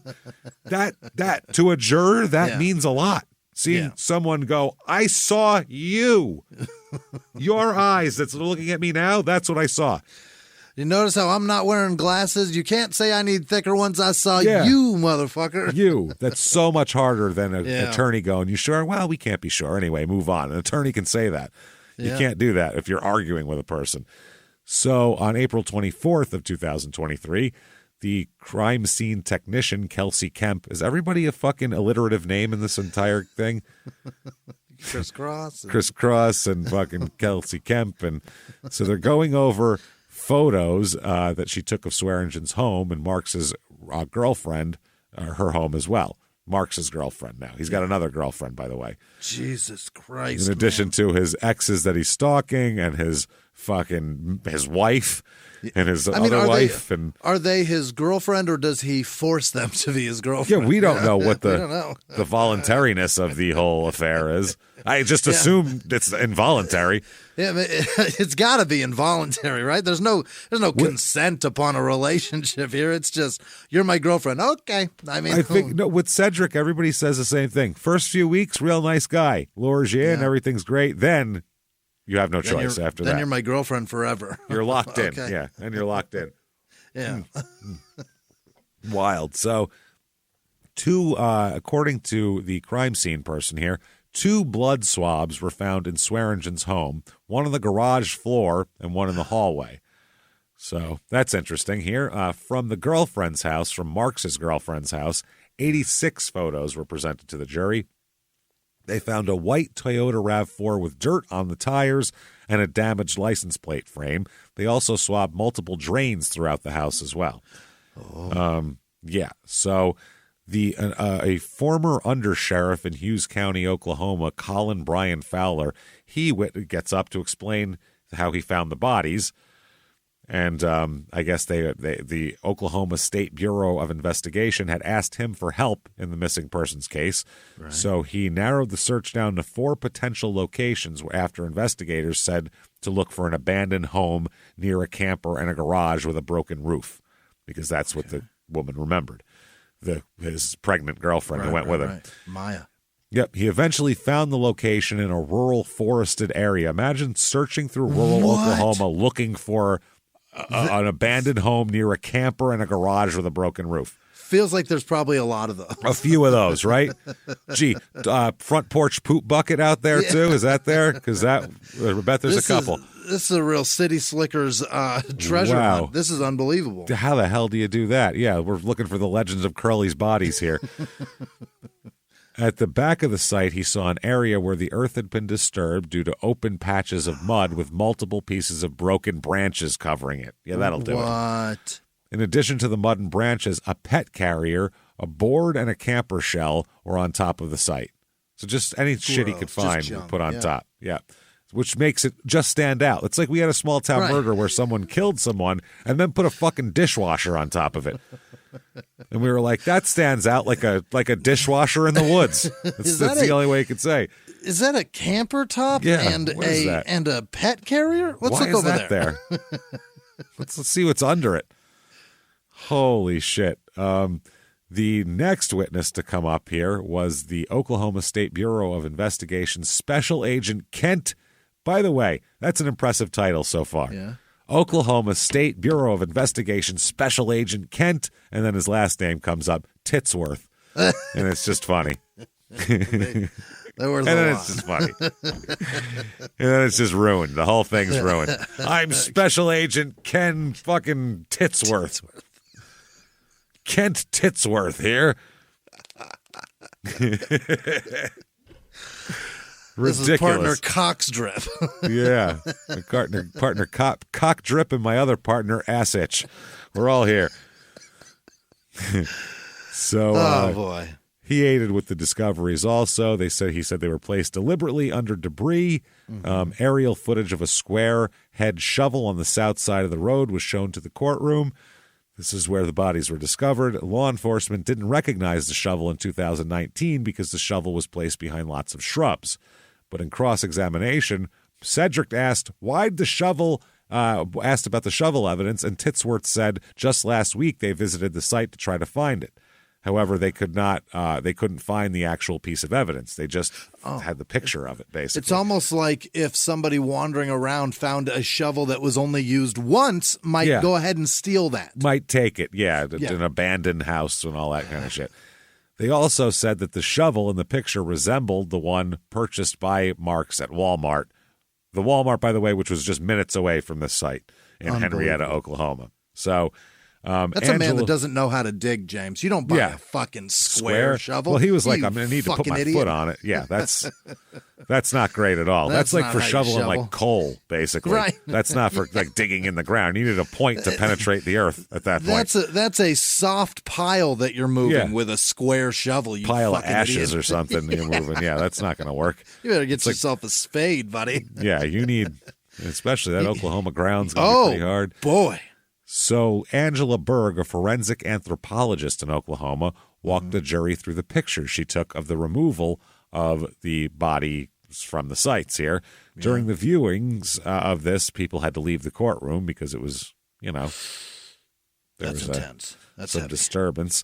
They said it was easy to find because excess soil placed around the area caused a halo effect where the bodies would later be discovered. So, He basically made a map to the bodies for them. Drew a couple of big circles. You got to dig real deep. According to this person, it took 2 days for them to uncover the bodies. The hole was only 2 feet deep. That's your issue. Can't do that. Because you had a square shovel, man. Yeah. He was like, fuck this, deep enough. You could have dug to China if you got a fucking spade, but you chose a shit digging instrument. Yeah. You chose a goddamn bullshit shovel, and this is what you get for it. If you're going to murder, and double murder especially, you got to have the proper implements, everybody. This is a crime and sports rule. New rule. If you're going to bury a body, get a proper fucking shovel. Sorry. Bring a spade and a sharpshooter, my friend. This is ridiculous. My Christ. So they said that it took the female body, which was Scott, was found face down and underneath the male's body, who was laying upward. So they were back to back. That's how much of a dick he is, too. He was like, I'll put them back to back so their genitals can't touch because I'm jealous of of my dead girlfriend, ex-girlfriend. Wow. Isn't it? It's a little worse, too, that he threw the woman on the bottom with her face in the dirt, too. Because she's the reason why we're here in his mind. You know what I mean? In his crazy fucking mind. So, April 25th, during the afternoon, prosecutors presented surveillance footage from the Walmart that showed 2 people who appeared to be Cedric Marks and Maya Maxwell, his pregnant girlfriend there, buying a shovel, thermal clothing, shoes, and an X-Acto knife. Why not? Oh, boy. According to the receipt, these purchases were made January 4th, 2019 at 4:09 p.m. Not great. During the cross-examination, though, Marks presented several screenshots from the same video, but one was not admitted into court due to alterations. He's trying to fuck around here. Yeah. Earlier here, Leon Neal was the first witness to take the stand. Marks wanted to exclude Neal from speaking, saying Neal had a lack of identifying marks on January 4th near the Shannon property here. He said the judge overruled and Neal was able to testify. He said he saw them. Neal said he spoke with a black man near this property, saying he was showing his girlfriend his old stomping grounds and had knowledge of the area. So this guy talked to Marks that day in the area of where the bodies were. In an area where there's 300 people? 60. 60 people. 60. 60. Yeah. You're telling me another black guy came through saying these used to, more than 2 people have left this town? Yeah, more than I feel like they all stay. More than him and his dad. Was it your dad, Cedric? Was he the one? In a cross-examination, Neal said he couldn't confirm with certainty that the man he spoke to on the night of January 4th was Marks and was unable to identify the vehicle. He was only able to say it was a dark vehicle. Leon's distant relative and hunting partner, Justin Massey here, so his Leon Neal's buddy here, he was with him that day, gave similar testimony. So they get Titsworth back on the stand. Yeah. Let's see what you got, Titsworth. Let's go. Can we get Jugs back up here right quick? Let's go. Let's go, Jugsworth. Do your thing. Let's go, man. So he came back to the witness stand, and Titsworth told the jury that a member of the Golden family is related to the Marks family. The Golden family grounds is where Neal and Massey were hunting. A forensic pathologist for the chief medical examiner's office came to the stand. She said that Michael's family had to leave the courtroom because this was going to be autopsy testimony, so it was bad. They performed the autopsies, went through photos. They said that Scott died from homicidal violence, saying that she wasn't just choked, man. Her mouth was taped. Good God. Her body was bruised from head to toe, and her ribs were fractured. He beat the shit out of this poor fucking woman. They said that Michael's death also homicide, deemed asphyxia caused by strangulation. She said Michael had bruises on his legs, back, and torso, and multiple hemorrhages as well. Marks was offered to examine the photos, and he didn't want to review them before being presented. He did object to them being shown, saying they show prejudice, and the judge said, no, they're autopsy photos. I don't like those. This is what we do. Cross-exam, Marks asked if the bruises, hemorrhages, and bone fractures on Jenna and Michael were done post-mortem. And they said, no, that's not done post-mortem. You idiot. Well, he said, did you do that? And they said, no, that's not done in medical examination. Right. We don't say beat the shit out of the corpse and let's look at it. We didn't break ribs, no. What we do is we hang it up like a piece of meat, like Rocky, and we punch it a lot just to get our aggression out, and then we examine it later when we're done. It softens them up a little bit. Because you can't kill them more. So, you know, we figure, fuck it. Idiot. You can't kill him more. It's How fine. could he possibly ask that question? Wow, that is fucking amazing. So April 26th here, capital murder suspect Cedric Marks is removed from the courtroom after a profanity-filled outburst. Oh, is that on YouTube? No, it's not. There's no cameras in this court. Damn it. This will not be the last time he does this over the course of the trial, by the way. Yeah. Tossed his ass out of court, had to remove him here it's the 8th day. And he directed profanity toward prosecutors and the judge after the jury left for recess. Oh, so they didn't even get to see it. You can't call the judge a cunt generally. No, that's a bad move you can't. in trial. You can't say motherfucker to the prosecutor either. Nope. He yelled and cursed, telling everyone in the courtroom, especially the judge and the prosecutor, that they were, quote, trying to stop him from doing what he's trying to do, which is lie and manipulate this proceeding so I don't have to pay the consequences for my actions. You're trying to stop me from doing it, and I don't like it. Where's Titsworth? I want to yell at him. Do what I'm trying to do. What I'm trying to do. It's like a little kid. I'm trying to do this, and you're not letting me. You're stopping me trying to do what I'm trying to do. Yeah, sounds just like a little kid saying that. Oh, my God. He displayed frustration after he failed to get his girlfriend, who's not his girlfriend anymore, Rebecca, to authenticate evidence. Like, isn't this shit right? And she was like, no. No, I'm not saying that shit.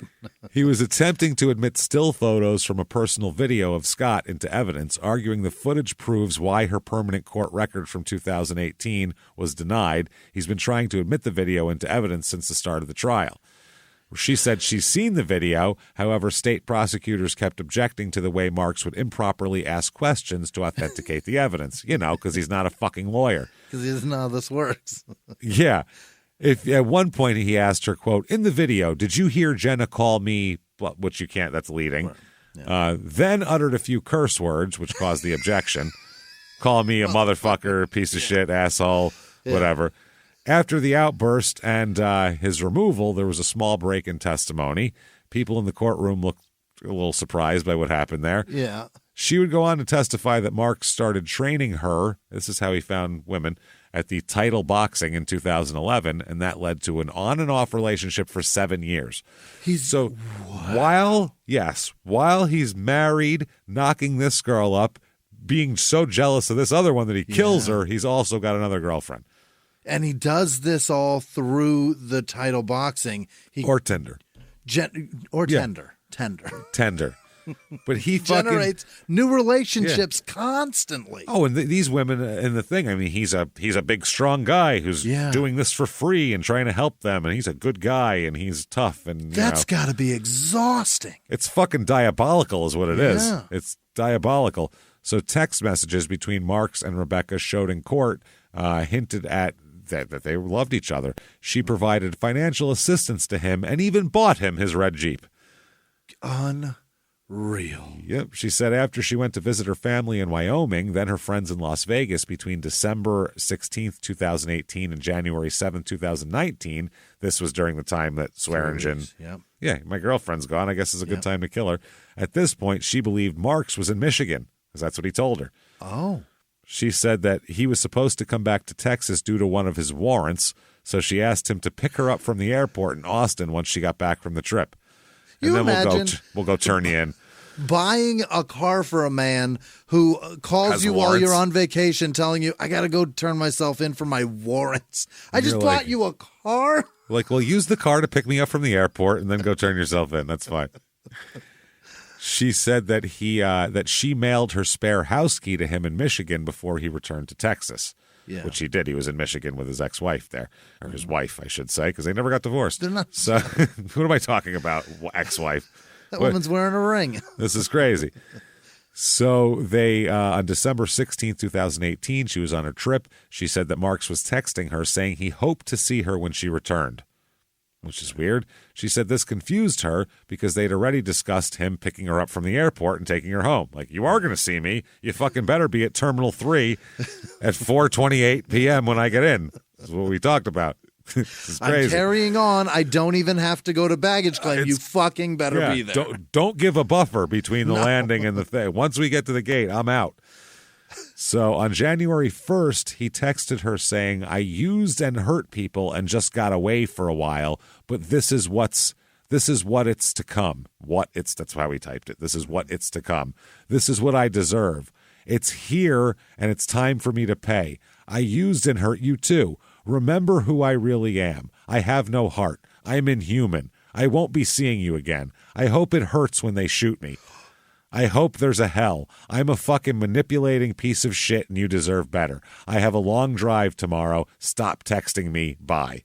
She should have said, cool. Done and done. See you Never around. going to talk to you again. Yeah. Wow. During the cross-examination, he asked her if the text made her believe that he was going to harm himself due to past experiences, and she said yes. Because this was before the murder. Right. So they were still in communication even after he said, stop texting me, bye. And on January 5th, 2019, he told her that he would not be able to pick her up because the roads were bad and he was in the ER due to a bicep injury. So, since she had knowledge in health and fitness, she was a trained MMA fighter now, state prosecutors asked her if you could tear your bicep by lifting a vehicle out of the mud or lifting 276 pounds of dead weight. And she answered, yes, that's possible. By the way, Swearingen weighed 276 pounds. Of dead weight. Of dead weight. Yeah. He argued, though, that he never attempted to lift a vehicle, he wouldn't stretch before workouts with Rebecca, and that he took torn muscles seriously because he wants to continue fighting. Really. 45 and never being any good. Hilarious. And she said, yeah, that's true. That's what you said. January 7th, 2019, he texted Rebecca about how stressed and scared he was and to not tell anyone where he was. At that point, it was known to the public that Swearingen and Scott were missing. He also texted her to express disappointment and disbelief at how he was being made to look like, quote, the monster for the victim's disappearance, when he's the one who has evidence against her. Right. January 8th, 2019, Rebecca texted Marks, asking him if he ever visited her house while she was gone because she noticed something was off when she returned home. She said a hand towel was missing, a picture of the two of them on their fridge was gone, on her fridge, and the driver's seat of her Toyota RAV4 SUV was pushed forward. She left her spare car key on the kitchen counter while she was away. She also said that her house and car were clean before she left for the trip, but when she returned, her tires were muddy, and it looked like something was spilled on the console. Yeah, she also stated that her friend told her that her light was on while she was away, which confused her, knowing that he was the only one with the spare key. So, wonder who was there. A few days later, she also noticed that all of her trash bags, her 2 rolls of black electrical tape, towels, and her couch pillow were all missing. Why would all those be gone? Weird. It's like a murder kit. And then missing. my car's all muddy and there's shit spilled everywhere. It looks like someone just killed people and then took their bodies out to the middle of nowhere and buried them. I'm not just top of my head, just looking around. What are the trash bags and electric tape? And then she discovered her bathroom light wasn't working, and that was because the light bulb was unscrewed a bit. Why? He even did that like fucking Vito Corleone in Godfather 2 when he killed Don Fanucci there, and he did the light, and the guy that's when he shot him. So yeah, that's interesting. So they also, testimony reveals a detective visited her home on January 10th, and they searched her house on January 27th. The state prosecutors played the video footage from the Henrietta Walmart. She identified the man wearing the title boxing sweatshirt as Cedric Marks. He's even wearing... He's wearing his own It says Cedric in fucking cursive over his left tit. I wonder who that is. You can't, James, you cannot go out of the house without wearing your brand. It's self-promotion. Yeah. You got to wear it. You got to do it, man. Holy shit. Not when you're burying bodies. Idiot. Oh, my God. After reviewing footage from Swearingen's neighborhood during the date she was out of town, she confirmed the vehicle driving past Swearingen's house several times was, in fact, her car. Yeah. Yes, and the prosecutors pointed out that it looked like there was someone in the passenger seat as well, and she agreed, which we know that's Maya, his pregnant girlfriend, who I'm sure Rebecca has no idea about. She has no idea. Nope. When Marks cross-examined her, though, she agreed with him that the footage was blurry and that it was hard to tell if there were two people in the car. So he intimidated her into that, which now you're watching him intimidate a woman he's in a relationship with, or was. Great point. The jury gets to watch and see what it looks like when he... Watch him manipulate. Yeah, watch. And you can tell if she's scared of him. You can tell if someone's scared of someone. Eyes. Absolutely. You can see if that fear comes out and it's palpable to that jury, that is bad for him. You bet. That's why they tell you to sit there and shut the fuck up if you're a defendant. You sit there, you doodle, you make it look like you're taking notes, you lean over, you whisper to your fucking defense attorney every now and then. Look like you're busy working. You offer him a piece of gum, the defense attorney, he takes it so you look like a human being, that sort of shit. You don't do this. This is a nightmare. This is crazy. Holy shit, what a fucking idiot. So Marks also asked details about the relationship, and she stated she never heard threats from him regarding Swearingen and Scott, and that Marks was never violent with her while they were together. Okay, well, I mean, ever, I guess. So she also confirmed that there were no droplets or human fluid once she returned home. That's a weird way to put it. And I never heard the words human fluid before put together. It's a good band name, though. Blood? It's a good band name. Human Fluid, like a metal band, a Christian metal band. Human Fluid. Human Fluid, and we sing about the Lord. That's what you want right there. So toward the end of this testimony, he tried several times again to admit still images of this video that he has with Scott that will prove everything somehow. He really wants this video and he does allowed. Well, at this point, it's become a thing that he can stand on as like they won't let me make a defense. They won't let you to the jury. see it. So clearly it's because I'm innocent. And he said, I don't know why the state is trying to hide this from the jury. Yeah, there it is. Yeah, trying to make it so there's something being hidden, and they're just like, whatever. So this is fucking wild. The judge warned him about any further outbursts during the trial. Good. Okay. Thursday, the 27th of April, Cedric Marks' trial, day fucking 9, I think, here. Data from his phone reveals some details here, which is fucking fun, from his own phone, actually, here. The trial, the first witness was Special Deputy of the Grand Rapids, Michigan Police Department. Yeah. He was on the fugitive task force that arrested Marks. He said they arrested him at the Rivertown Crossing Mall by tracking his cell phone.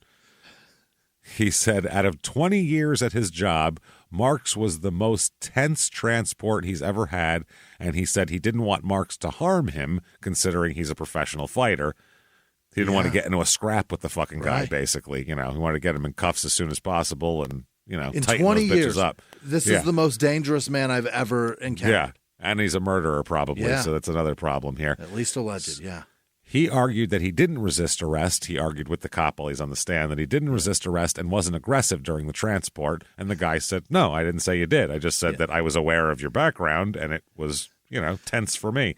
I didn't want you to. I was afraid of that. Yeah.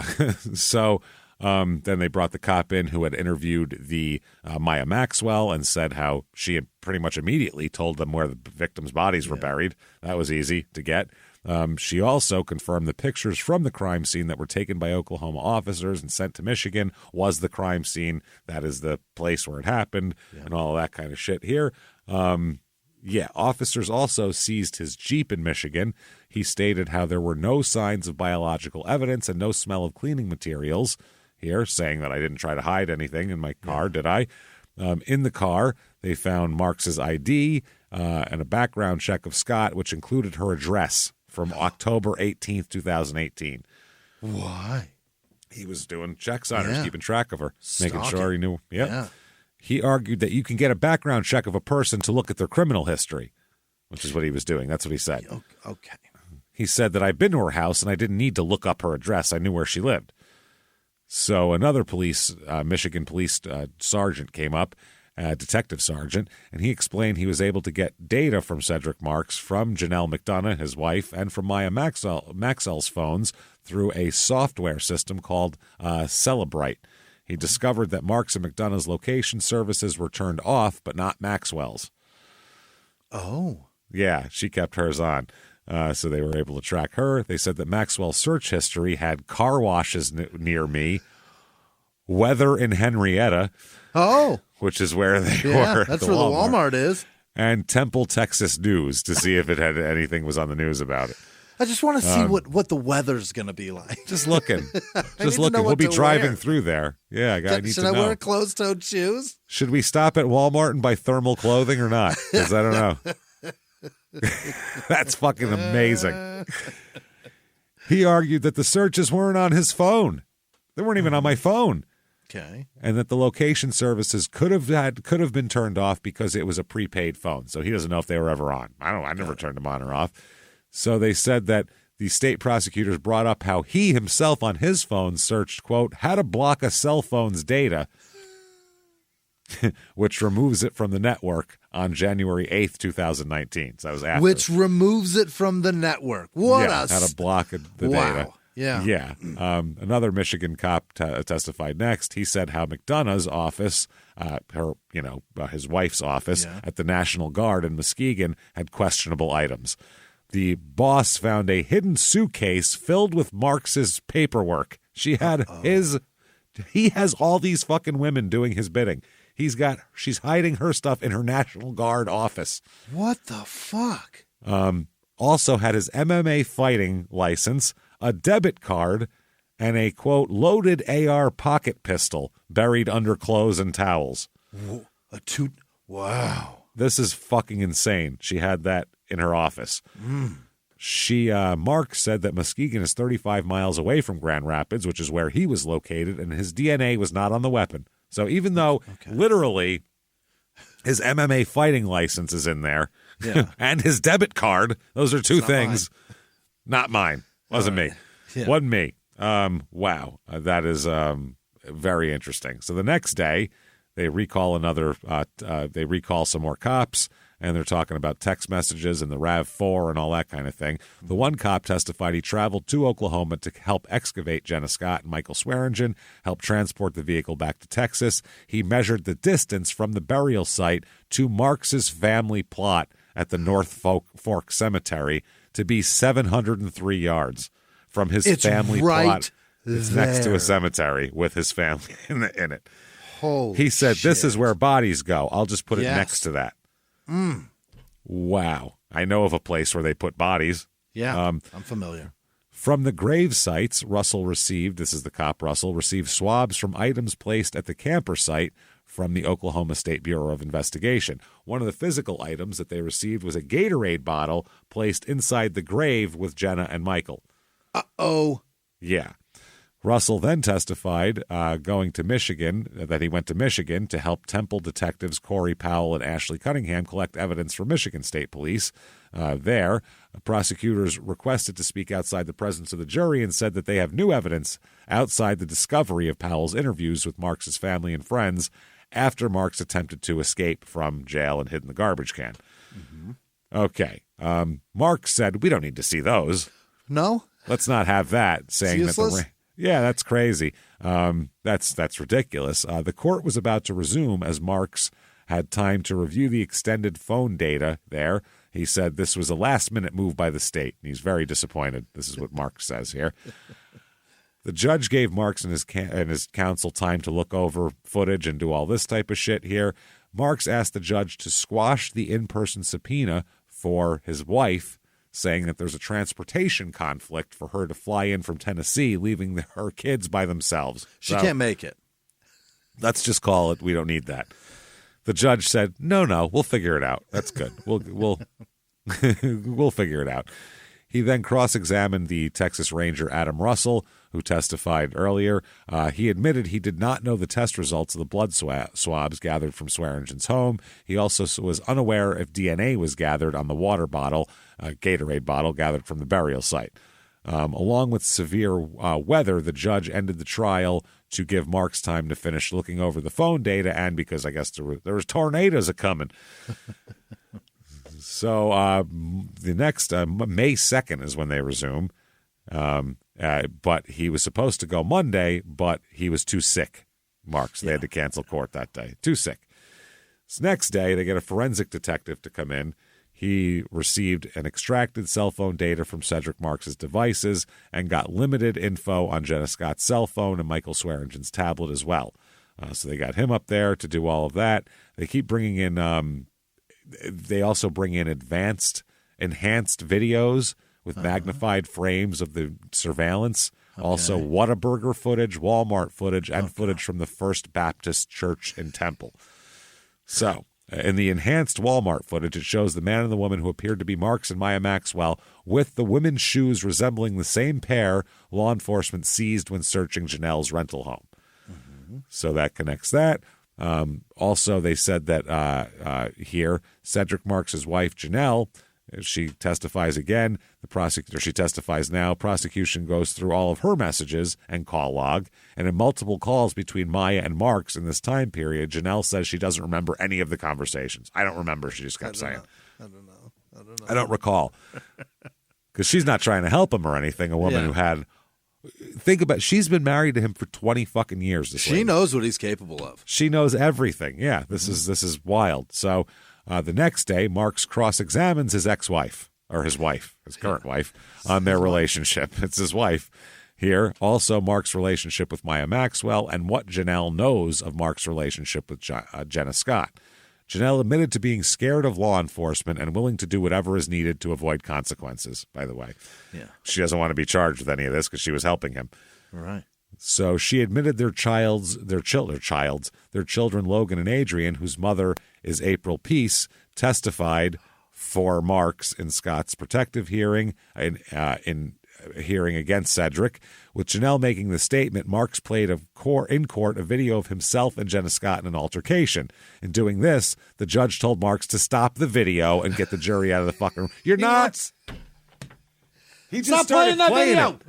He just started playing it like on shit. They're like, you're not allowed. Get the fuck out of the room. Oh, my God. Have you ever heard this video? Jesus Christ. Mark said he played the video since the prosecution opened the door on May 2nd, going through Janelle's messages with a screenshot of the video in her phone. So that means that he should be able to play the whole video and show the context. So with the prosecution doing this, he said he felt it was okay to play the video in front of the jury for Janelle just to refresh her memory. It's not because I've been trying to get it in the whole trial and you've been saying no. Remember this video? Yeah, he said, being that it's evidence already admitted by the state, they overruled the objection, though, and said the video has been admitted, but it can't be played due to the motion here. So the DA wanted to admit new evidence to show Marks's character, history, and behavior of violence. So they asked Janelle what she knew about the 2009 disappearance of April Peace. And she said that Marks told her he killed April Peace a few years after Peace was reported missing. So she just burned him there. He's not on trial for that, but the fact that he did it and told his wife about it isn't good. She said she received 2 VHS tapes from Marks saying he did this to save his son Adrian from April. So she is in custody of Adrian now? Yeah, she has their 2 kids, the 2 kids that he had with her. That's who they have. This is fucking crazy. Holy. Janelle cried when saying this, by the way. Janelle gave the VHS tapes to Minnesota police and admits lying to them in her first interviews. Janelle then said she eventually changed her statements due to guilt. And Marks cross-examines her over the VHS tapes. She said she never saw the videos until Minnesota police played them for her. And he says, "Why'd you give that to him, bitch? Why'd you blow up my spot? What the fuck? You know you're fucking this up for me." Fucking this all up. Janelle also admits she lied to authorities under the circumstances for when Marks made this confession not being true. Yeah. With the statements from Janelle, Marks made the motion to deny the VHS tapes being admitted into court due to the trial's focus on Jenna Scott and Swearingen here. Mm-hmm. The judge sustained Marks' objection not to admit the VHS tapes into evidence because it's a prior bad act and whatever. In the 1980s, a rosé swept the country. Hey, Mike, I really like this white Zinfandel. Well, good. Now put it down. We're going to try another one. White Zin became America's top-selling wine. But most don't know that this sweet drink has a sour history. What began in 1986 with counterfeit bottles. A big fraud, a multi-million-dollar fraud. Sent investigators chasing one of the most powerful families in the business, the Licciardis. But the closer the feds got to them, the more dangerous things became. It's a story of deceit. At the time, I was paranoid. Threats. You touch my kids, I will kill you. And murder. With a .22 caliber bullet to the head. What started with a scheme to mislabel wine spilled into a blood-soaked battle for succession. Welcome to Bloodvines. You can binge listen to Bloodvines exclusively and ad-free on Wondery Plus. Join Wondery Plus in the Wondery app, Apple Podcasts, or Spotify. So when you're your own attorney, you can testify without testifying, which is fucking crazy. Pretty wild. So, she also testifies here to that Marks asked her to delete messages between them and to lie to police about his whereabouts when he traveled from Michigan to Texas. She also told Marks that she had no direct knowledge of what happened in Texas and Oklahoma when speaking to police. However, with the prosecution, she said that Maya Maxwell told her about what happened there. So, after she leaves the stand, the prosecution wants to bring a detective in from Killeen, and so they go back and forth and go over whether his criminal record is relevant here. That goes back and forth. This detective they want to bring in did domestic violence casework with Jenna Scott and Cedric Marks in 2018. So, I guess this detective said outside the presence of the jury that Jenna contacted Holtzclaw to say she was going to have an abortion as Marks and Scott were filing charges against each other. Marks did not add to say, basically, he said that it would extend the trial by weeks to defend himself against these allegations and every allegation that comes up. Can we concentrate on one charge at a time, you Come guys. on, this guys. This is overwhelming. I'm new to this. I'm not a lawyer. I don't know if anybody's noticed here, but I'm not doing this. Bar. Oh my God. That's fucking amazing. So they said that this detective speaks on the stand. She said she did the domestic violence casework, like we said.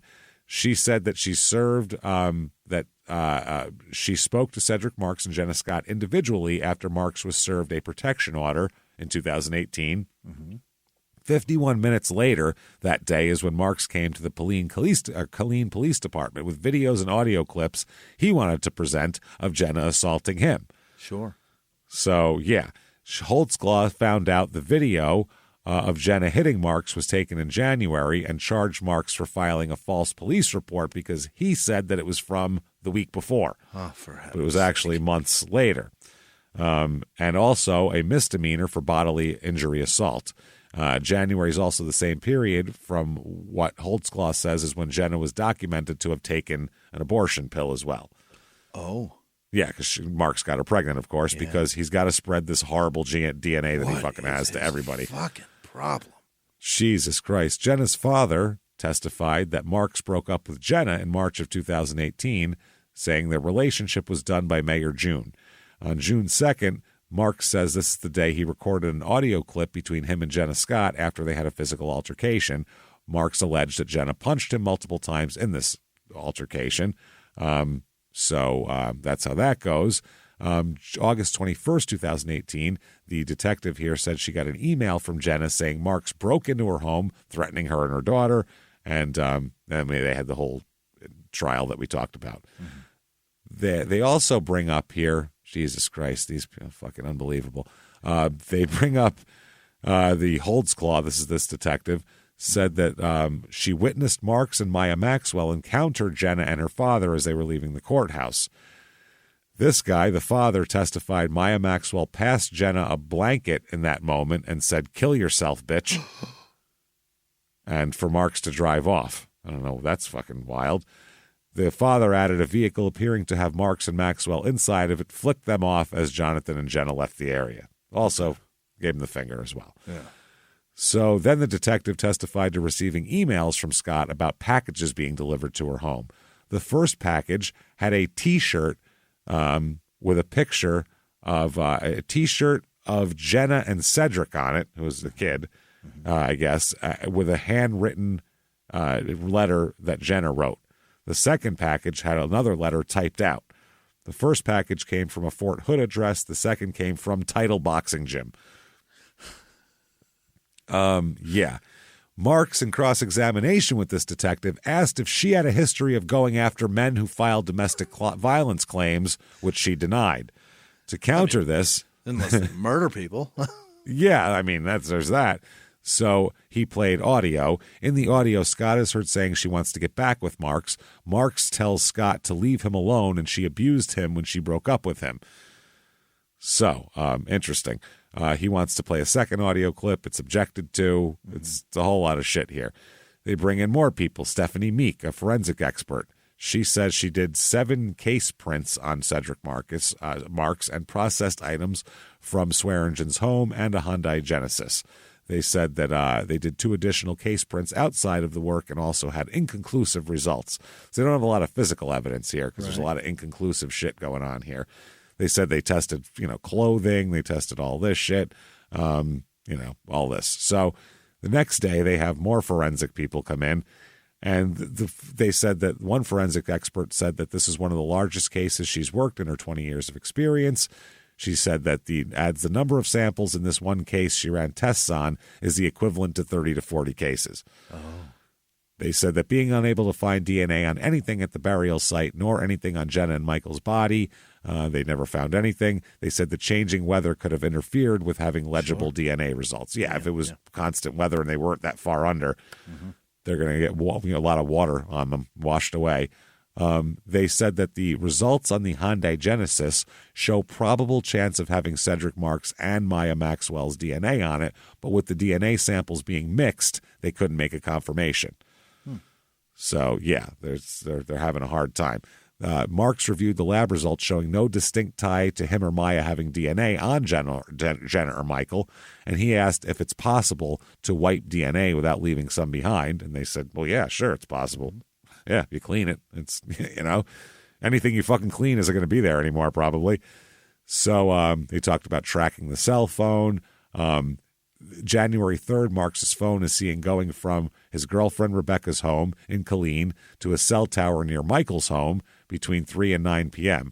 At 9:20, Marks' phone is seen going back and forth between Killeen and the Belton area. Uh-oh. His phone is then seen going down to South Austin at 1:50 a.m., right to where Michael Swearingen's car was located, by the way.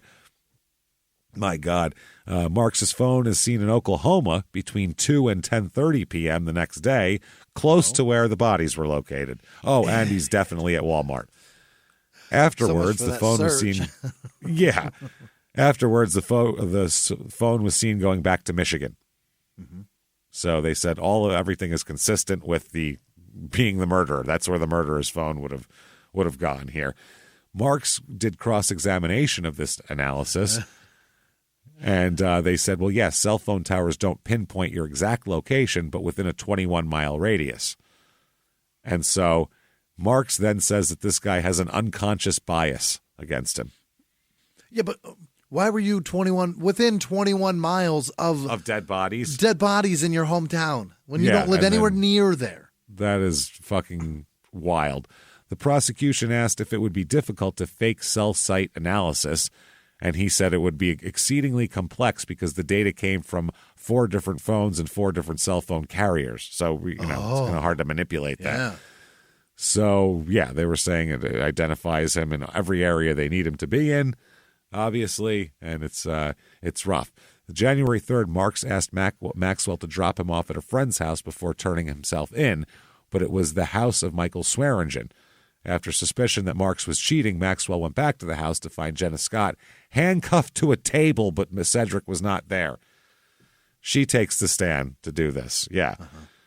Maya Maxwell says that Jenna Scott and Michael Swearingen here, Maxwell believes she was driving from Michigan to Texas with Marks to turn him in because there was a warrant out for his arrest, because that's what he told her. Right. When they had arrived, they drove around for hours in the Austin and Temple area, and Maxwell thought he was just delaying turning himself in because he didn't want to do it. Then he asked her to drop him off at a friend's house before he turned himself in. It was Swearingen. She went back to the house, busted through because she thought she was going to catch him in bed with some girl. Yeah. Instead, she finds Jenna Scott handcuffed to a fucking table, and he's not even there. What the fuck? So Maxwell said she left. She kept calling Cedric. At first, he didn't answer, but when he then told her to calm down and go back to Rebecca's house where they were staying. Hours later, he arrived with both Swearingen and Scott at Rebecca's house and put them in separate bathrooms. Remember, she was out of town. Right. Remember the light bulb was unscrewed, the car was gone. This is fucking crazy. So she says that by the way, she's took a plea deal. Yeah, of course. Maxwell did. She's going to serve 20 years with a chance of parole for 2 counts of tampering with evidence. So she didn't get off completely here at all. No, 20 years is very complicit. Yeah. So she said that she initially lied to police saying her and Marks didn't go to Texas. Then she said they went to Texas looking for an action figure for Marks' son. That's how she said, because they were like, well, we know you were in Texas. She goes, okay, yeah, we went to Texas, but it was just to look for an action figure. We were He-Man shopping. Yeah.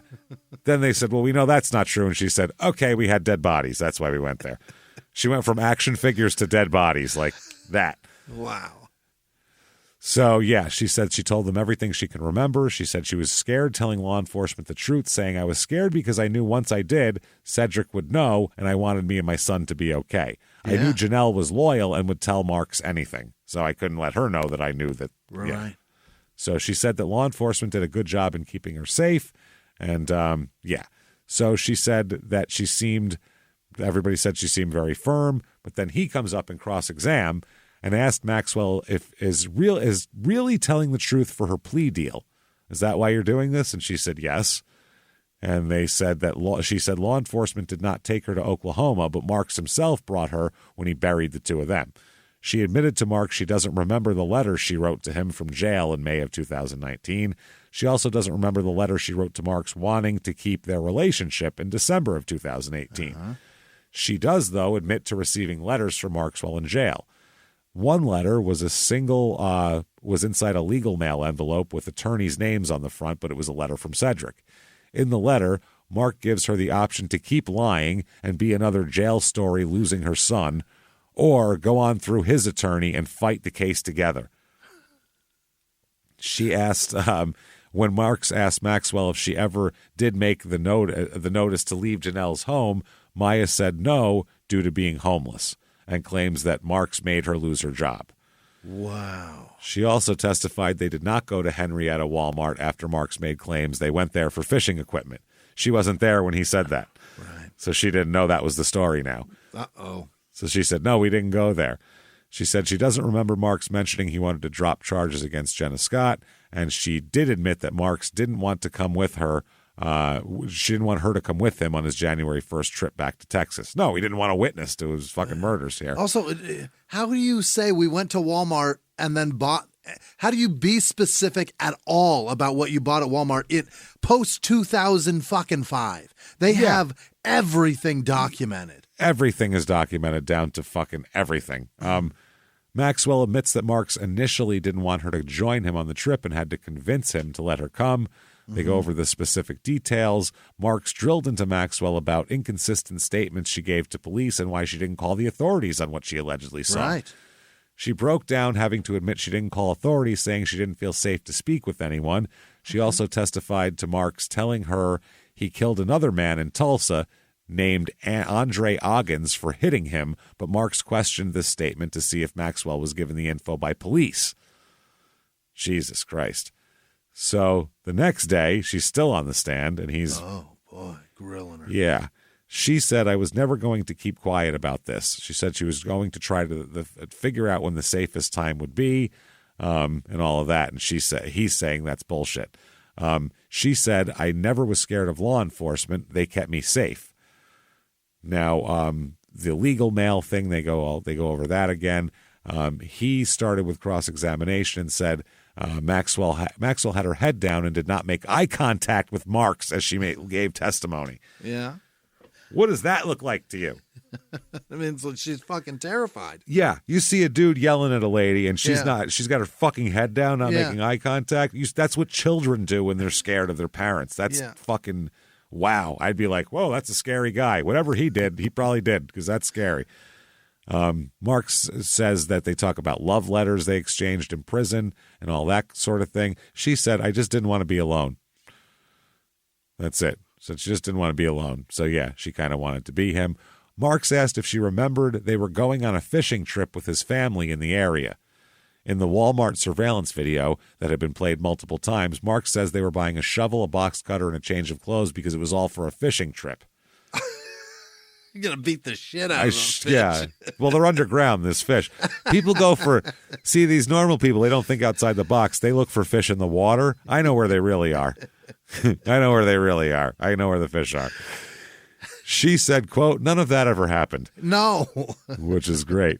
That's fucking hilarious.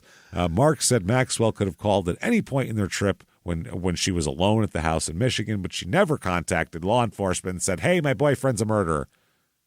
Yeah, Nope. because she's scared of him. Yeah, she said, why didn't you call law enforcement after seeing Jenna handcuffed in the home? And she said she recalled the last, she started crying again and, said that she recalled the last breathing moments of Scott. And she said her reasoning is all because she didn't feel safe. And Mark said it's because your story isn't true. Right. Jesus Christ. They also played footage of him and Scott and Swearingen walking in and out of Swearingen's home. She confirmed that this was the house they were handcuffed in. This is fucking crazy. So, he keeps going after her, basically. His whole thing is if I can batter her into submission, then maybe I can blame her for everything or whatever the fuck it is. And he plays outside the presence of the jury, he plays a part of a jail phone call between him and Maya speaking about her pregnancy concerns and how police reached her OBGYN. He does that. He also did this as an attempt to discredit statements in her police interviews. He attempted to play the phone call in court. He wanted to play it on his computer. The judge denied it and said, no, again, not doing that shit. So in Maxwell's testimony over what happened in Oklahoma, she said she initially had the white camper shell placed on the burial site to mark the location so police could find it. Oh. That's what she said. She says that Mark said she did see bruises on Jenna's neck because he said, did you see anything that looked wrong with her? And she said, well, bruises on the fucking neck. She said she lost trust in Janelle when she told her what happened in Texas. She quoted Janelle to say they've been best friends for 16 years and know a lot of the same people. In this mention, Maxwell says she doesn't believe Janelle is a monster, unlike Mark's. Right. So he also questions Maxwell on her past use of lithium and tramadol to discredit her testimony. Okay, so she's got mental problems, but it's probably PTSD from you. She said that she rarely used lithium and responsibly used tramadol as prescribed. So he continued to cross-examine her. He alleged how she wanted to get revenge on Jenna in the past due to Jenna's relationship with him. And she said, I never wanted to hurt or harm Jenna and Michael. They didn't deserve what he did to them. Said that to the jury after he asked a question. Yeah. He later alleged that she has motivation and bias to speak out against him, even adding how her plea deal can help her see her son. She broke down and said, I feel horrible about this and I accept responsibility. This is something I didn't want and I'm not upset with my acceptance. So he just keeps badgering this crying woman on the stand. The prosecution makes a motion saying Marks made strenuous offenses bringing up other murders in his cross-examination and to prove Maxwell had valid fear and not immediately telling police. Maxwell said Marks made these confessions to her on their trip to Oklahoma back to Michigan. Maxwell says Marks first confessed to killing cats and kittens. Oh, God. Then he told her that he killed a boy when he was a minor. What? Yeah. Then Maxwell says Marks killed a man in prison in Oklahoma with others off camera not to be caught. Out of prison, Maxwell says Marks told her he killed Andre Oggins for hitting him while in the Oklahoma prison to cut up his body into pieces and burn them. That's what he did. He said once they got out of prison, he got his revenge from a guy in prison who used to be in prison and then cut his body into pieces and burned them. Burned him. Mm-hmm. Yeah. In discussing what Marks allegedly did to Oggins, Maxwell said Janelle McDonough helped bury Oggins and move the body to another location. Wow. That's a lot. This is a chick that's a staff sergeant. This is fucking insane. Yeah. Marks allegedly told Maxwell that he was having legal battles with a female trying to take his kid away, and then he said he killed April as well. So, holy shit. She finished her time on the witness stand finally. It's just a lot, too.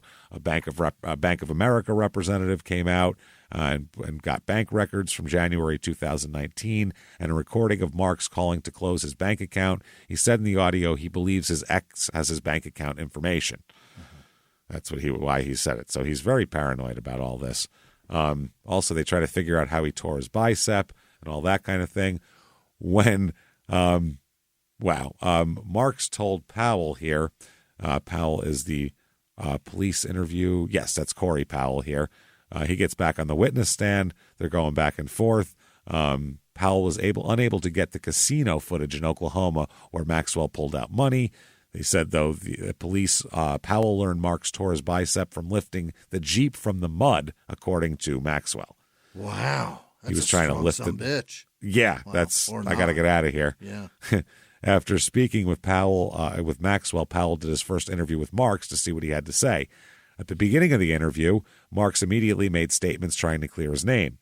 Right away, I know why I'm here.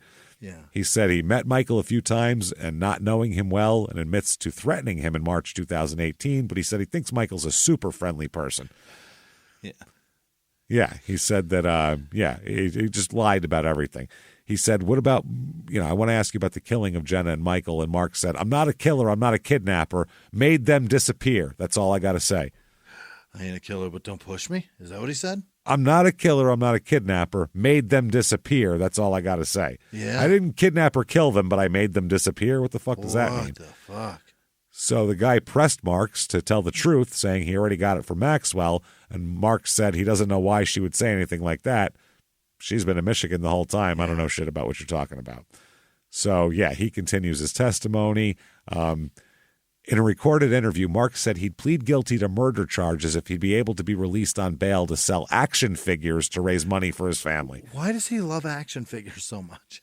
He's going to sell action figures to raise money for his family. Let me go. So he's charged with fucking death penalty murder. Yeah. And he says, but I should be let out on bail during the trial because I got to sell some action figures, so I have some stuff to do.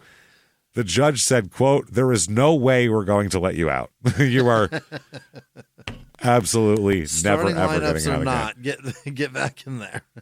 Oh, my God. In a video, in this one video here, Mark said he went down to Texas to turn himself in. He then explained, this is a police interview, how everything was crushing him since August 2018. In this period, Mark said he couldn't think, feel, and focus. He also felt like he was seeing Jenna everywhere, and also that he tried to commit suicide. It's almost like he has brain damage from being hit in the head a lot for fucking 20 years. Is that possible? I'm being haunted by somebody that I hurt. He just described Yeah. every symptom. I'm confused. I want to commit suicide. Yeah. I see things that aren't there. Wow. So they asked him if he remembers his trip to Texas, and he said he doesn't remember specific things rushing through his head at the time. He could only remember, all he could remember was crying when Janelle sent him a picture of the boys. He's a fucking mess. He also said that Maxwell had a deep hatred for Jenna Scott, so I would look at her. Okay. Marks told the detective he remembered Maya taping Jenna's mouth in a bathtub and putting a bag over Jenna's head to suffocate her. So he ended up putting himself there, but saying Maya did all this. But you're right there. He even mentioned a spiked club was used, but then recanted his statement. What? Yeah. When Detective Powell asked about what happened to Michael in the same time period, he said he can't recall. Wow. In the video, this is, like I said, the interrogation video, he said he doesn't remember going to the Henrietta Walmart with Jenna and Michael's bodies in his Jeep. He also doesn't remember driving around Austin. He said he only remembers driving back up to Michigan. In the video, the cop responds to Mark saying the jury doesn't want to hear you say you can't remember time periods or not knowing what happened to Jenna and Michael. He says it's all his fault for being in a relationship with Jenna, ignoring his kids, and for getting back with Maxwell. Wow. He also said that he had no part in the death of April Peace as well. No. Just in case you were going to ask about that. I didn't do any of this. Maya did it all. He questions Marks to know more background information on him. Marks tells the detective he suffered sexual abuse from a family member and stayed in and out of detention centers and psychiatric facilities as a minor. Perfect. This makes sense. Yep. Now, that makes more sense. So he also, after his arrest, he tried to get out of jail as well, which is fucking amazing. That's wild. They said that He said, I'd be willing to admit anything. I just want to sell action figures. I'm not going to run. I'm not going to leave my children. I just want to sell action figures. They just got a passion for this. You just got to, yeah, it's more about a passion for this project. Funko Pops are my life. Yeah. He said, here's the deal. You're not getting out of jail. That's not going to happen. We're not going to let you sell those things. That's the reality of it. You're a person of interest in a heinous crime. There's no way we're going to let you out. And then they said, we're here to tell the truth. And Mark said, I know what happened to Michael and Jenna. He then denied he killed Scott, saying he entered a state of blackout that may have been service-related, and it was likely Maya Maxwell who killed Scott. Boy, is he what a yarn. All over the place. What a yarn. He said, Maya absolutely hated Jenna because I lied to Maya. I told Maya I'd been with Jenna a lot shorter than I did.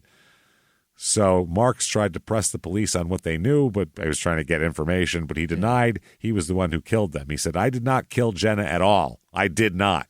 So I did not. Non-contractions at all, which makes no sense.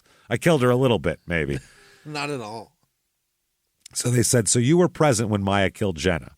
And he made an unintelligible motion while handcuffed. And the detective said, I think that answer is yes. He said, how did Maya kill Jenna? And he said, if Maya did something like that, she'd use a plastic bag. I know Maya. I know her killing styles. Usually, real familiar. When she kills a young lady, it's with a plastic bag. She's a big That's her fan with those, yeah. Like they were both mob hitmen. And he's like, he likes a 32. That's what he's preferable to that. That's the garrote guy. So, yeah. So they said, though, that one of the detectives said, I've seen Michael's injuries, and I'm telling you, Maya couldn't have done that, obviously. So he asked Cedric, what do you think happened to Michael? And in the interrogation, Mark said, quote, I'm not here to say I did or didn't do anything because all the evidence is pointing to me. Oh, boy. Okay. So then Powell tried to show Mark's photo evidence of Scott and Swearingen being unearthed, but he didn't want to look. No. And the detective said, it's a big old hole with Michael and Jenna laying in it. And Mark said, please don't show me something terrible. I'm very sensitive. I might throw up. I just ate. I get sick. I get a little queasy, just a queasy thing. They pressed Marks on why he stopped at a casino, possibly with bodies still in the back of the car, and whether Marks knew about Scott and Swearingen's impending funerals later that week. And he maintained he couldn't remember exactly what had happened, but he's not a murderer. He said, quote, I'm not a killer. That's what they said. And the guy said, well, I dug the bodies of Jenna and Michael up in Clearview, Oklahoma, 700 yards from where your family has a burial space. He said, I think the jury's going to have a problem with you not remembering what happened to Michael. And he said, quote, those 12 people are not going to want to hear I blacked out. That's what he said. And Mark seemed to accept his fault. And he said, every last bit of this is my fault. It's all my fault. I put myself in a lot of bad situations. So they're playing this in court. Yeah. It looks really fucking bad. We'll just put it that way. He said that Marks was in contact with a bondsman on January 4th, his therapist, and his attorney. On the evening of the 5th, Powell said Mark's phone location in Joliet, Illinois, refutes the alibi of being at Island Jiu-Jitsu in Michigan. So they go through all the fact that he obviously didn't do that. He's lying like crazy, yeah. Yeah. Marks went over Powell's timeline to catch if there's any incorrect data or all this type of shit in cross-examination. He asked Powell if Powell made the timeline of events he believed transpired and all of that. In the timeline, Marks mentioned the numerous calls with women Powell said are Mark's girlfriend.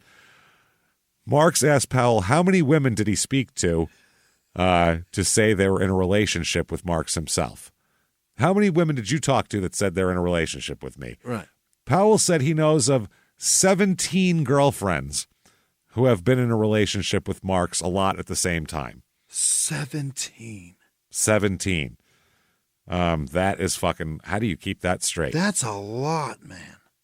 That is fucking bonkers. I don't even know what does Mark to say about that. That is fucking. Does he refute it? No, he just wanted to get that in open court to show what a dick slinger he is. What a coxman. That's the other thing. Yeah, it's an ego. That's why he's doing this, so he can get in what he wants. How many girls did you find that I've slept with? That's a fucking mess. So this cross-examination eventually leads to Marks being drug out of the courtroom. Really? Yeah.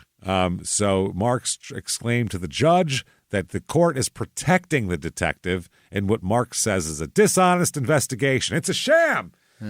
He said, I'm sitting here trying to save my life, and you're sitting here trying to protect this piece of garbage. The prosecution knows he's a piece of garbage. So he's escorted back to a holding cell for 15 minutes to chill the fuck out. And, so then they go on. He comes back, and then he's got to fucking, read in. He's got to then cross-examine him again. Marks received numerous objections by the state for his questions over relevancy, hearsay, speculation, and then he lashed out at the judge again. He said, you should be ashamed of yourself to the judge. You shouldn't even be a judge in a hot dog eating contest. You don't really need a judge there. If they ate it, you just count. In a pie eating contest. Yeah. Wow. A hot dog eating contest. That's what he screamed as he's drugged from the courtroom again. And they have to keep letting him back in because that's what it is. Because he's a lawyer. Yeah. We're up to day 23 of the trial now. Jesus Christ. This 3 is a weeks mess. of this shit? If this was on television, this would be the most watched intriguing trial of all time. But unfortunately, they didn't show it here. They said that on January 2nd, 2019, Marks allegedly made searches on how to delete messages on Android phones and how to retrieve data. The same day, Marks' phone had website searches to find personal information on Bruce Thomas. Marks has said in court Thomas had a former relationship with Jenna. He's going after her ex-boyfriend, still. He's trying to find him. Between November and December 2018, evidence shows Marks' Yahoo Mail account had searches for Jenna Scott and marriage certificates. See if she got married.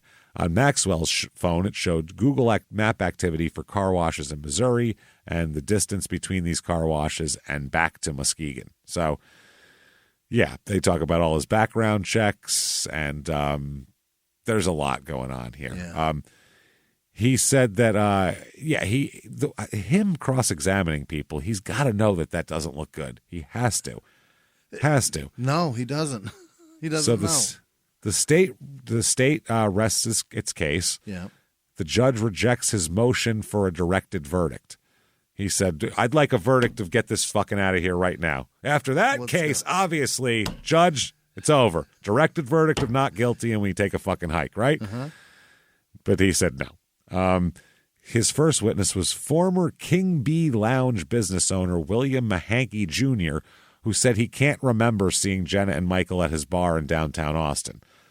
A paralegal who worked with Marks came to testify. She said she didn't know or remember the little information Marks tried to bring up in his direct examination. These are his witnesses, and they're like, I don't know what you're talking about. Team Texas Canines employee Crystal Fields testified her dogs did detect human scents in Michael's home, but clarified her dog's detections can't confirm a death in the area. I mean, you don't never know. So they said they didn't know why they were being called to testify, and also said they didn't want to be in court. These people don't know why I'm here. After these witnesses, Detective Powell was recalled to testify next. Marks insinuated Powell didn't use geofence data in his investigation, possibly because it conflicted with possible phone locations. Powell said, no, I didn't scan the investigation. Then he claimed that Powell altered his phone records to present them to the court. Now you're reaching. Yeah. That's easily checked on what was there originally and what's here now. It's all electronic, so you can bring it up. It's not like you can fix a paper to look like it's old. They've scanned it in. This is 2020 here, so 2023. So then he brought up Maya Maxwell to testify again. She denied that she merged details from her past interviews to make a narrative, and she denied killing Jenna Scott when questioned directly about it. She also denied being kicked out of her friend's home before staying with Marks's friends. Maxwell said Marks spoke to her friend to then be kicked out, like he got her kicked out. Oh. He continually said Maxwell's lying to the jury and even asked if she's ready to take a polygraph test, to which the jury that they objected because that doesn't count in court anyway. He finally brings in he's a terrible defense attorney. He really is. Truly, yeah. And all the witnesses are like, I don't know why I'm here. Either that or it's people he's already badgered and he's recalling them to badger them again. Doing it again, yeah. His last witness was his former title boxing coworker, Rashard Hicks. Hicks testified he knows Marks and is a trained MMA fighter, or he knows he is a trained MMA fighter who strikes to take down his opponents. He's more of a striker. He's not a ground and pound choker. As we found, it's always TKO with punches. But that's against other fighters who if it's a non-fighter, it's way easier to choke them. Yeah, overwhelm them. They know that. More people know how to punch than defend a ground attack. You know what I mean? So he said that he does admit, though, that Marks is capable of grappling someone to choke them. Mm-hmm. He said, am I even capable? I'm a terrible ground fighter, right? Look at my record. Let's look at the people I fought. You know it. Yeah, he said he'd have a few more witnesses to testify in person, and the rest, that was his in person, the rest will testify online. So he finally rests his case after he calls Rebecca. She testified she was with Corey Powell in the second search of her home, and stands on her previous testimony that she noticed more items from her home were missing after the police did the initial search. So they also call DNA Nodarse.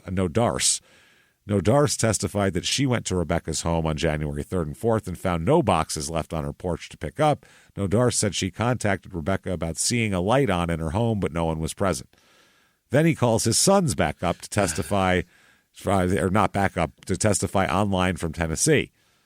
So Logan testified first to describe how he saw Jenna Scott hit and threaten Cedric Marks, just like in the last thing they testified to. And Logan said he doesn't remember much leading up to Marks' trip to Texas, besides him going with Maxwell to see his lawyer. So a lot of I don't remember, that sort of thing. In cross-examination, Logan told the prosecutor he doesn't remember telling authorities that Marks' burglary charge from August 2018, how Marks himself broke into Jenna's home to request she drop the charges. Doesn't remember any of that, which he's a kid and he might not remember because it was 5 years ago. Yeah. Man. So they also bring up Adrian. Adrian testifies he doesn't remember Marks threatening Michael over the phone. Adrian mentioned similar experiences to Logan about Scott making threatening remarks there. Marks' first wife, Christina, testifies, the first one, first, that we didn't even know existed, by the way. She is before Janelle. She said that she spoke to Marks on New Year's Eve 2018 and heard that he was depressed and having a rough day. She was worried about his well-being and tried to call him between January 1st through the 3rd, and it was being sent to voicemail.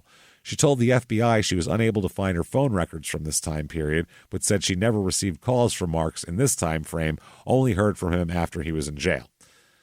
So, he rests his case. Oh, boy. Defense fucking rests. Ha-ha. Mic drop on that shit, right? Holy shit. This is crazy. So they're going to deliberate. Testimony is over with. And they testify. They brought all sorts of people in. The extra, after everybody rests, and there's extra stuff because they recall and then they rest, and then it's over. So here we go. He is accused of these people, of these murders of these two people, obviously. The verdict comes in. Here we go. And it comes in. The closing arguments began 10:45 in the morning, setting the stage for his closing arguments. Yeah, that's fun. Their closing arguments are simple. While many of us were starting to enjoy the new year, what was happening to Jenna and Michael was horrible. The cell phones, each and every one, gave us clear indicators of what was going on, where it was going on, and when it was going on. They came down to Texas, and Cedric Marks used the skill set he had as an MMA fighter to strangle two people. There you go. So he makes his closing statements, and he says, I didn't commit the crime. I didn't kill these people. As bad as my relationship was with Jenna, I never would have done that to her. He said, yeah, I'm a fighter. He said, I am an MMA fighter. I have a certain skill set, but that doesn't mean I'm going out there just using that skill set to do crimes. Okay. Yeah, I'm not just doing crimes. Yeah. He said that their monster is a guy who dresses up as Spiderman and has a bunch of toys. Because he said that, his fighting persona is Spider-Man. So he's like, that's their monster. He goes, I dress up like Spider-Man. I have a bunch of toys. Does that sound like a monster to you? I'm a toy guy. What are you talking about? I like action figures. Yeah, he pointed out that he had no injuries consistent with killing 2 people during a possible fight. He said, without any marks on my body, I don't know how many of you in this room have been in a street fight, but that ain't going to happen. Okay. He also continued his attack on the lead police investigator, said Detective Corey Powell puts false facts in multiple search warrants. False facts? False facts. He said also, please look at the science. The science will not lie to you.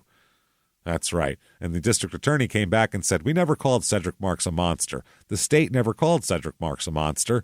Maya Maxwell called him a monster. That's because she saw what he did. Right. We didn't say shit. Yeah, so that's crazy. So they asked that again, they showed in the closing, they showed the victims' bodies. They asked the family to look away. He said he left him in a shallow grave in an embarrassing position because he was so mad. Wow. Yep, he said they showed all of the photos of the autopsies, showed marks on both their wrists and ankles consistent with being bound before they were killed, along with severe injuries to Scott from blows so hard and strong they broke her ribs. That is fucking wild. And then they say he wants you to believe that Maya Maxwell is the mastermind behind all of this. Right. And they said, look at the video. Look at the video from Walmart. Where's Maya Maxwell? 3 steps behind. Behind him, yep. 3 steps behind. That's the position she had in life. That's the position all women had in his life. All the women in his life didn't even know about each other. He was obsessive. He was relentless, and he was going to pursue her, and he did. He said, we were able to capture every piece of evidence in this case, but what we weren't able to. But what we were able to do is gather every piece of evidence we could and put it in front of you, warts and all. Ew. He said, I think I want this. I think I want to end with this. I want the last words for him to hear before he's found guilty are the words Jenna heard. Are you ready, Mr. Marks? Because there's one more decision to make, and we've proven it beyond a reasonable doubt. So there you go. And he said that, the homicide detective said he's just overwhelmed by all this. They talked to him later on. The press did. So they said afterwards, they asked Powell, the detective, what was it like with him cross-examining you and all that? And he said, well, that's what he's supposed to do. He's got to find something, and I'm it. Which is the fucking truth. So May 25th here we go. It comes out. The jury finds him fucking guilty of everything. Yeah. Absolutely super guilty as shit. Yeah. Would be I think that's the technical legal term they used. Well, in Texas, yeah. Super guilty, bro, I believe is what was said here. So, they find him guilty, and he says, I didn't commit any crime. I can look at the family and say, I did not kill your daughter. Man. I did not kill your son here. They said that Maya Maxwell said he was a convincing liar, and he lied all the time, and that's what they said. So, sentencing comes around. Here we go. This is where the fireworks happen. Okay. State shows videos, and it argues shows Marks confessing, as we found out, to the killing of April Peace, because this can all come up in sentencing. Yeah. That, by the way, if you don't like putting him to death for these two, there's another one that he admitted to doing as well. He said, though, that's ridiculous. He said, quote, even if I was to get away with this, I'll show you this video.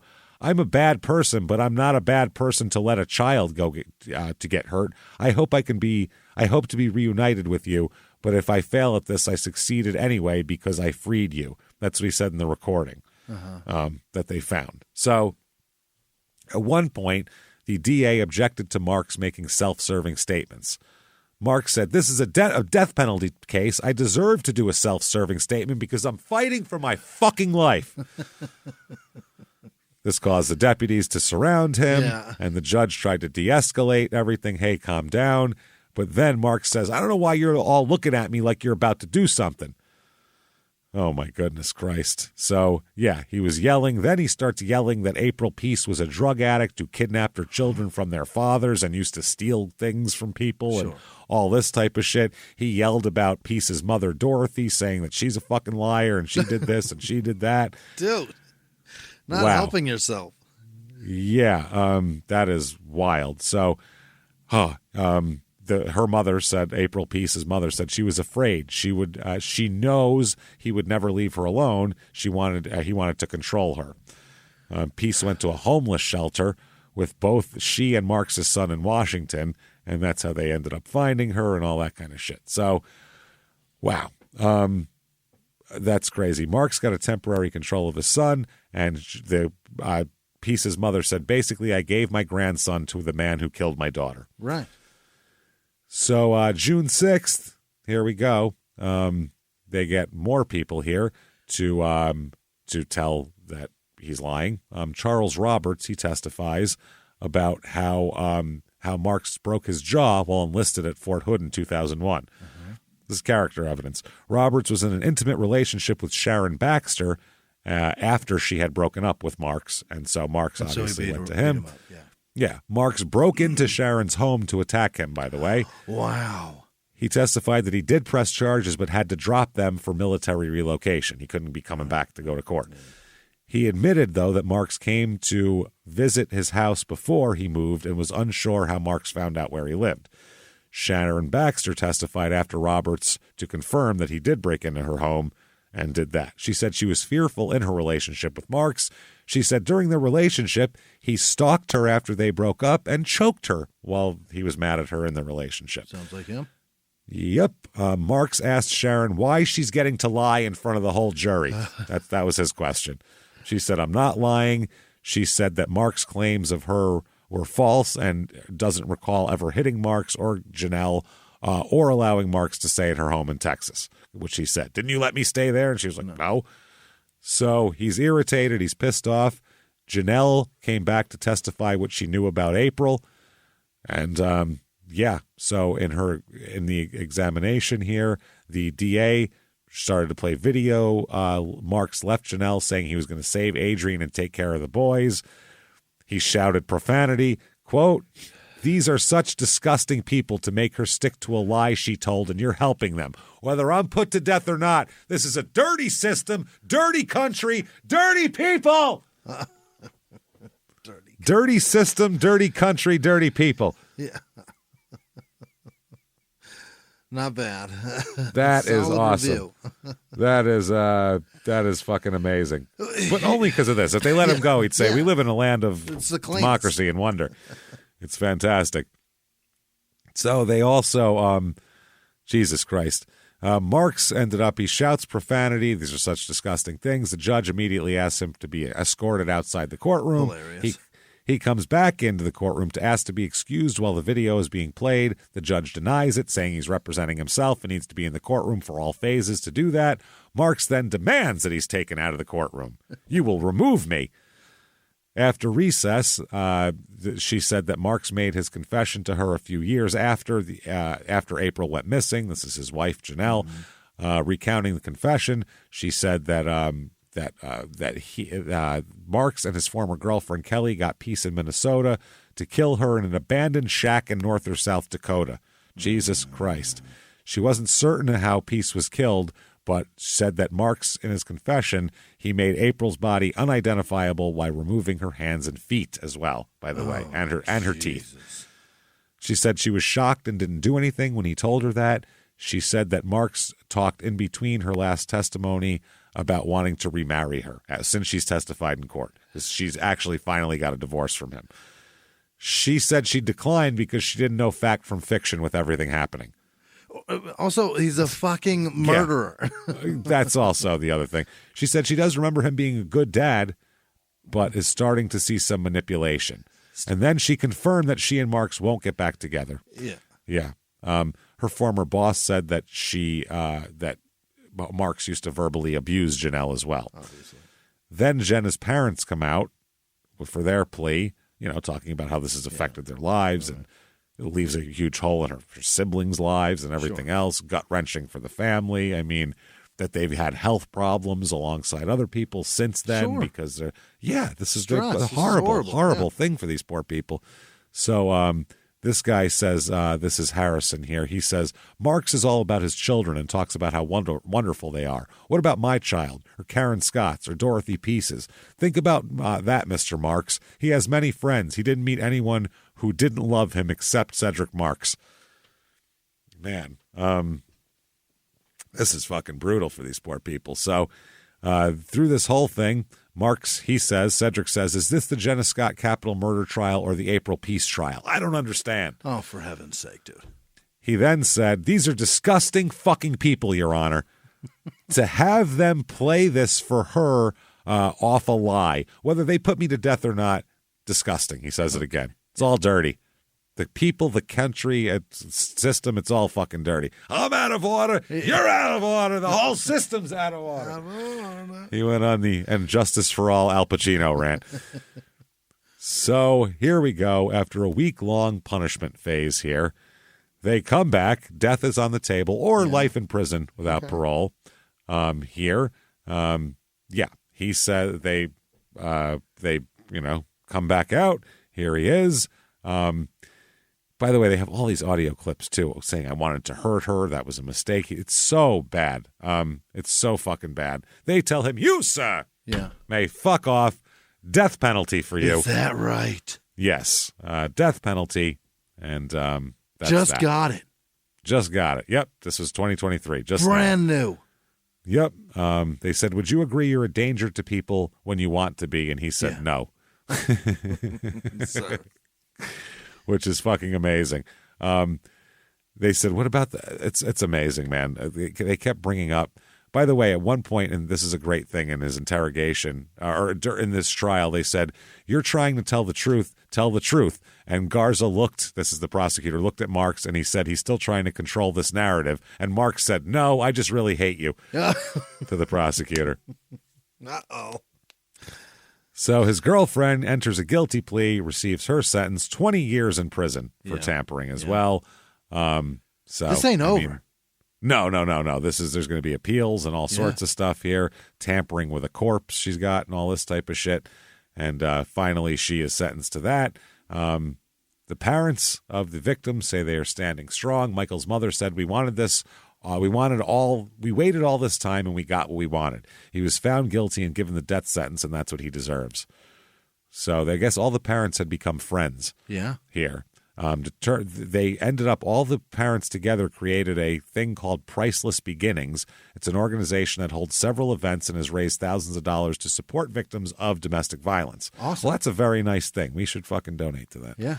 That's nice. We're going to do that. You should too out there. Yeah. Maybe. That's good, I think. Look it up and everything, but it sounds it's fascinating. Sounds like that, people with a passion for this are it's terrible that people have to do that. But I mean that's life. Also, we've only got him for 3. There's got to be more. There's more. Yeah. Fuck, he's admitted to at least 2 more that we know of. So I mean, he's a serial killer, this fucking guy. It's a bad man. Absolute serial killer. Yeah. He's a fucking stone cold killer here.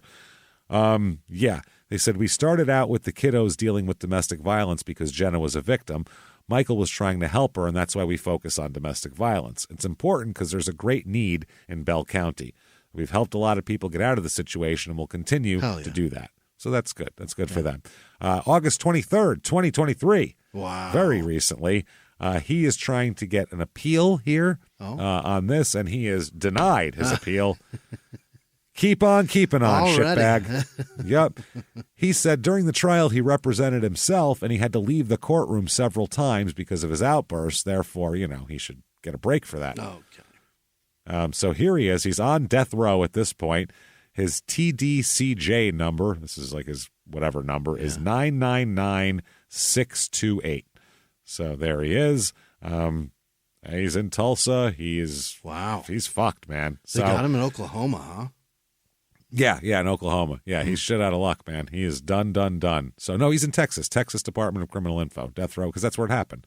Right. He buried him in Texas, but buried him in Oklahoma, yeah. but he killed him in Killeen, Texas. So that's where he is. They have him in Tulsa, or do they have him in Texas? No, they have him in Texas. They have him in All Texas. right. Yeah. All right.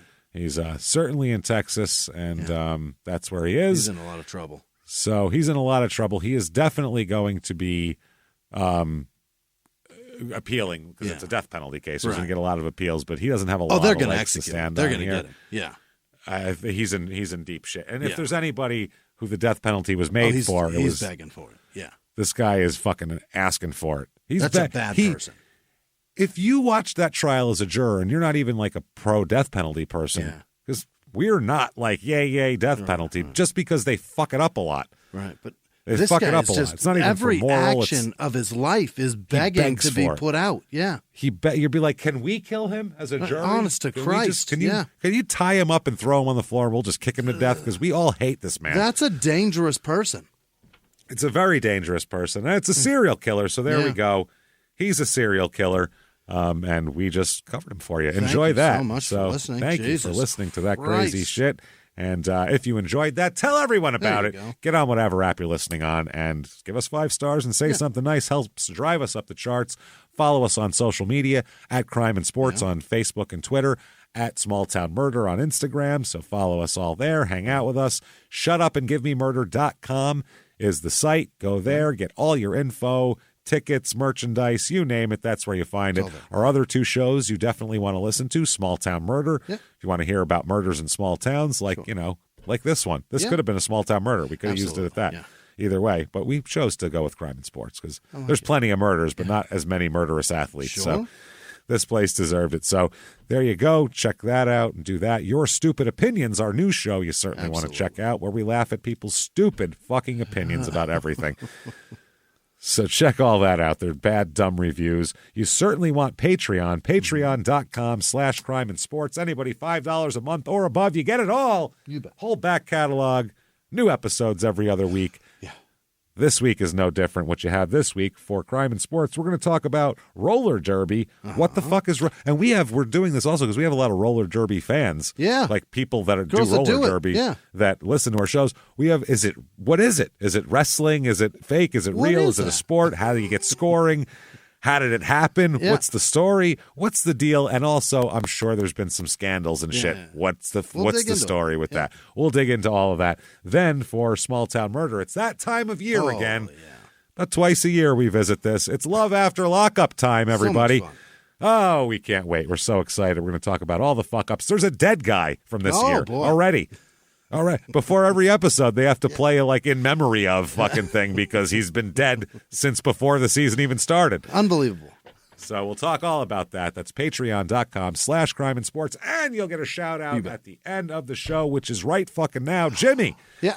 Hit me with the names of the most wonderful goddamn people who hang out with us, never let us down, and would never, ever, ever bury us in a shallow grave 700 yards away from their family plot. Jimmie, hit me with them now. This week's executive producers are Kyle Norwig and his pup Winston. Hang in there, Kyle. Tanya Kruger, Tara.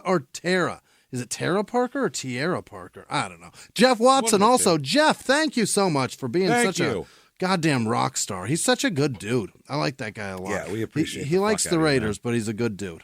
That's okay. We'll let that slide. Other producers this week are... He's suffered a lot of pain. He really has. It's fine.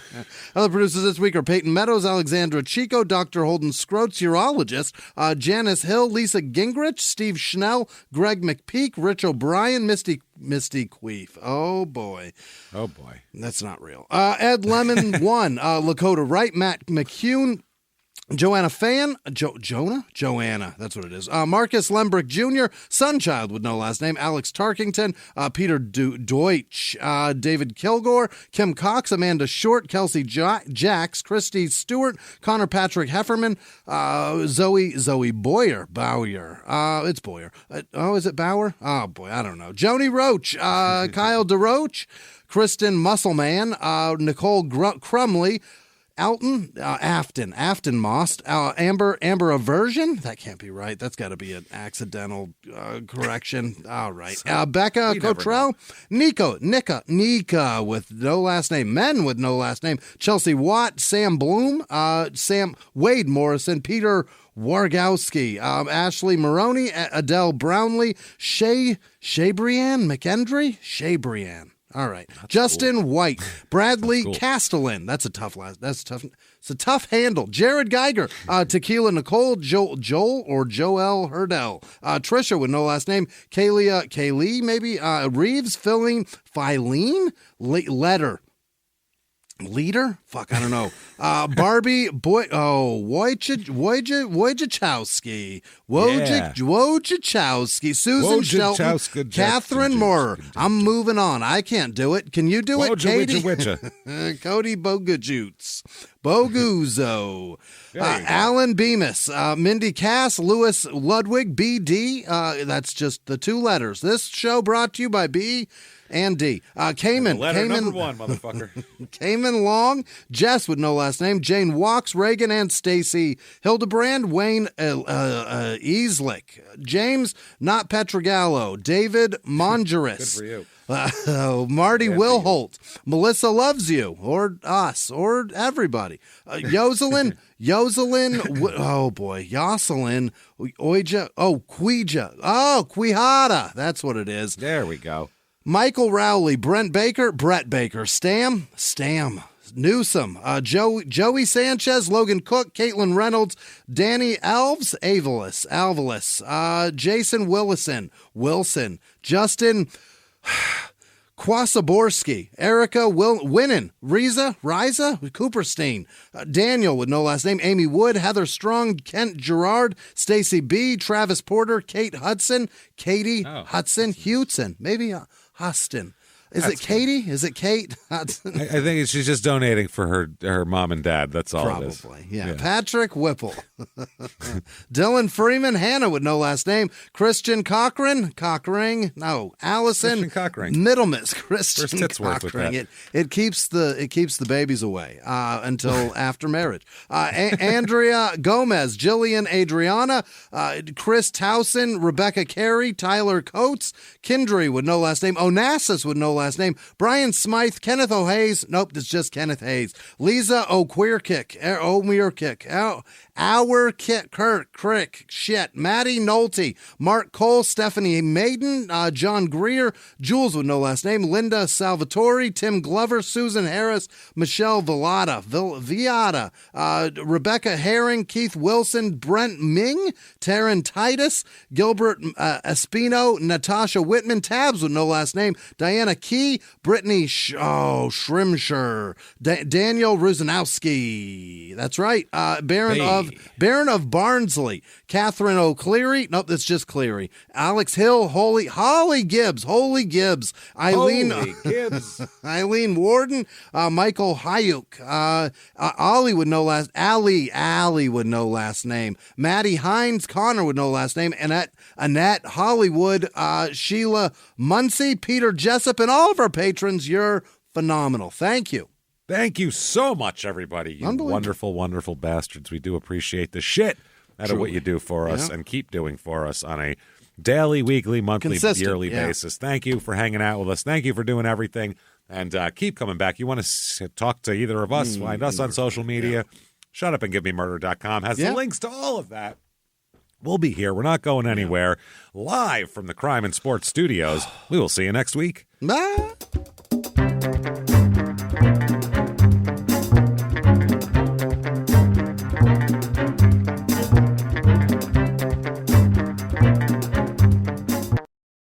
If you like crime and sports, you can listen early and ad-free now by joining Wondery Plus in the Wondery app or on Apple Podcasts. Prime members can listen early and ad-free on Amazon Music. Before you go, tell us about yourself by filling out a short survey at Wondery.com/survey.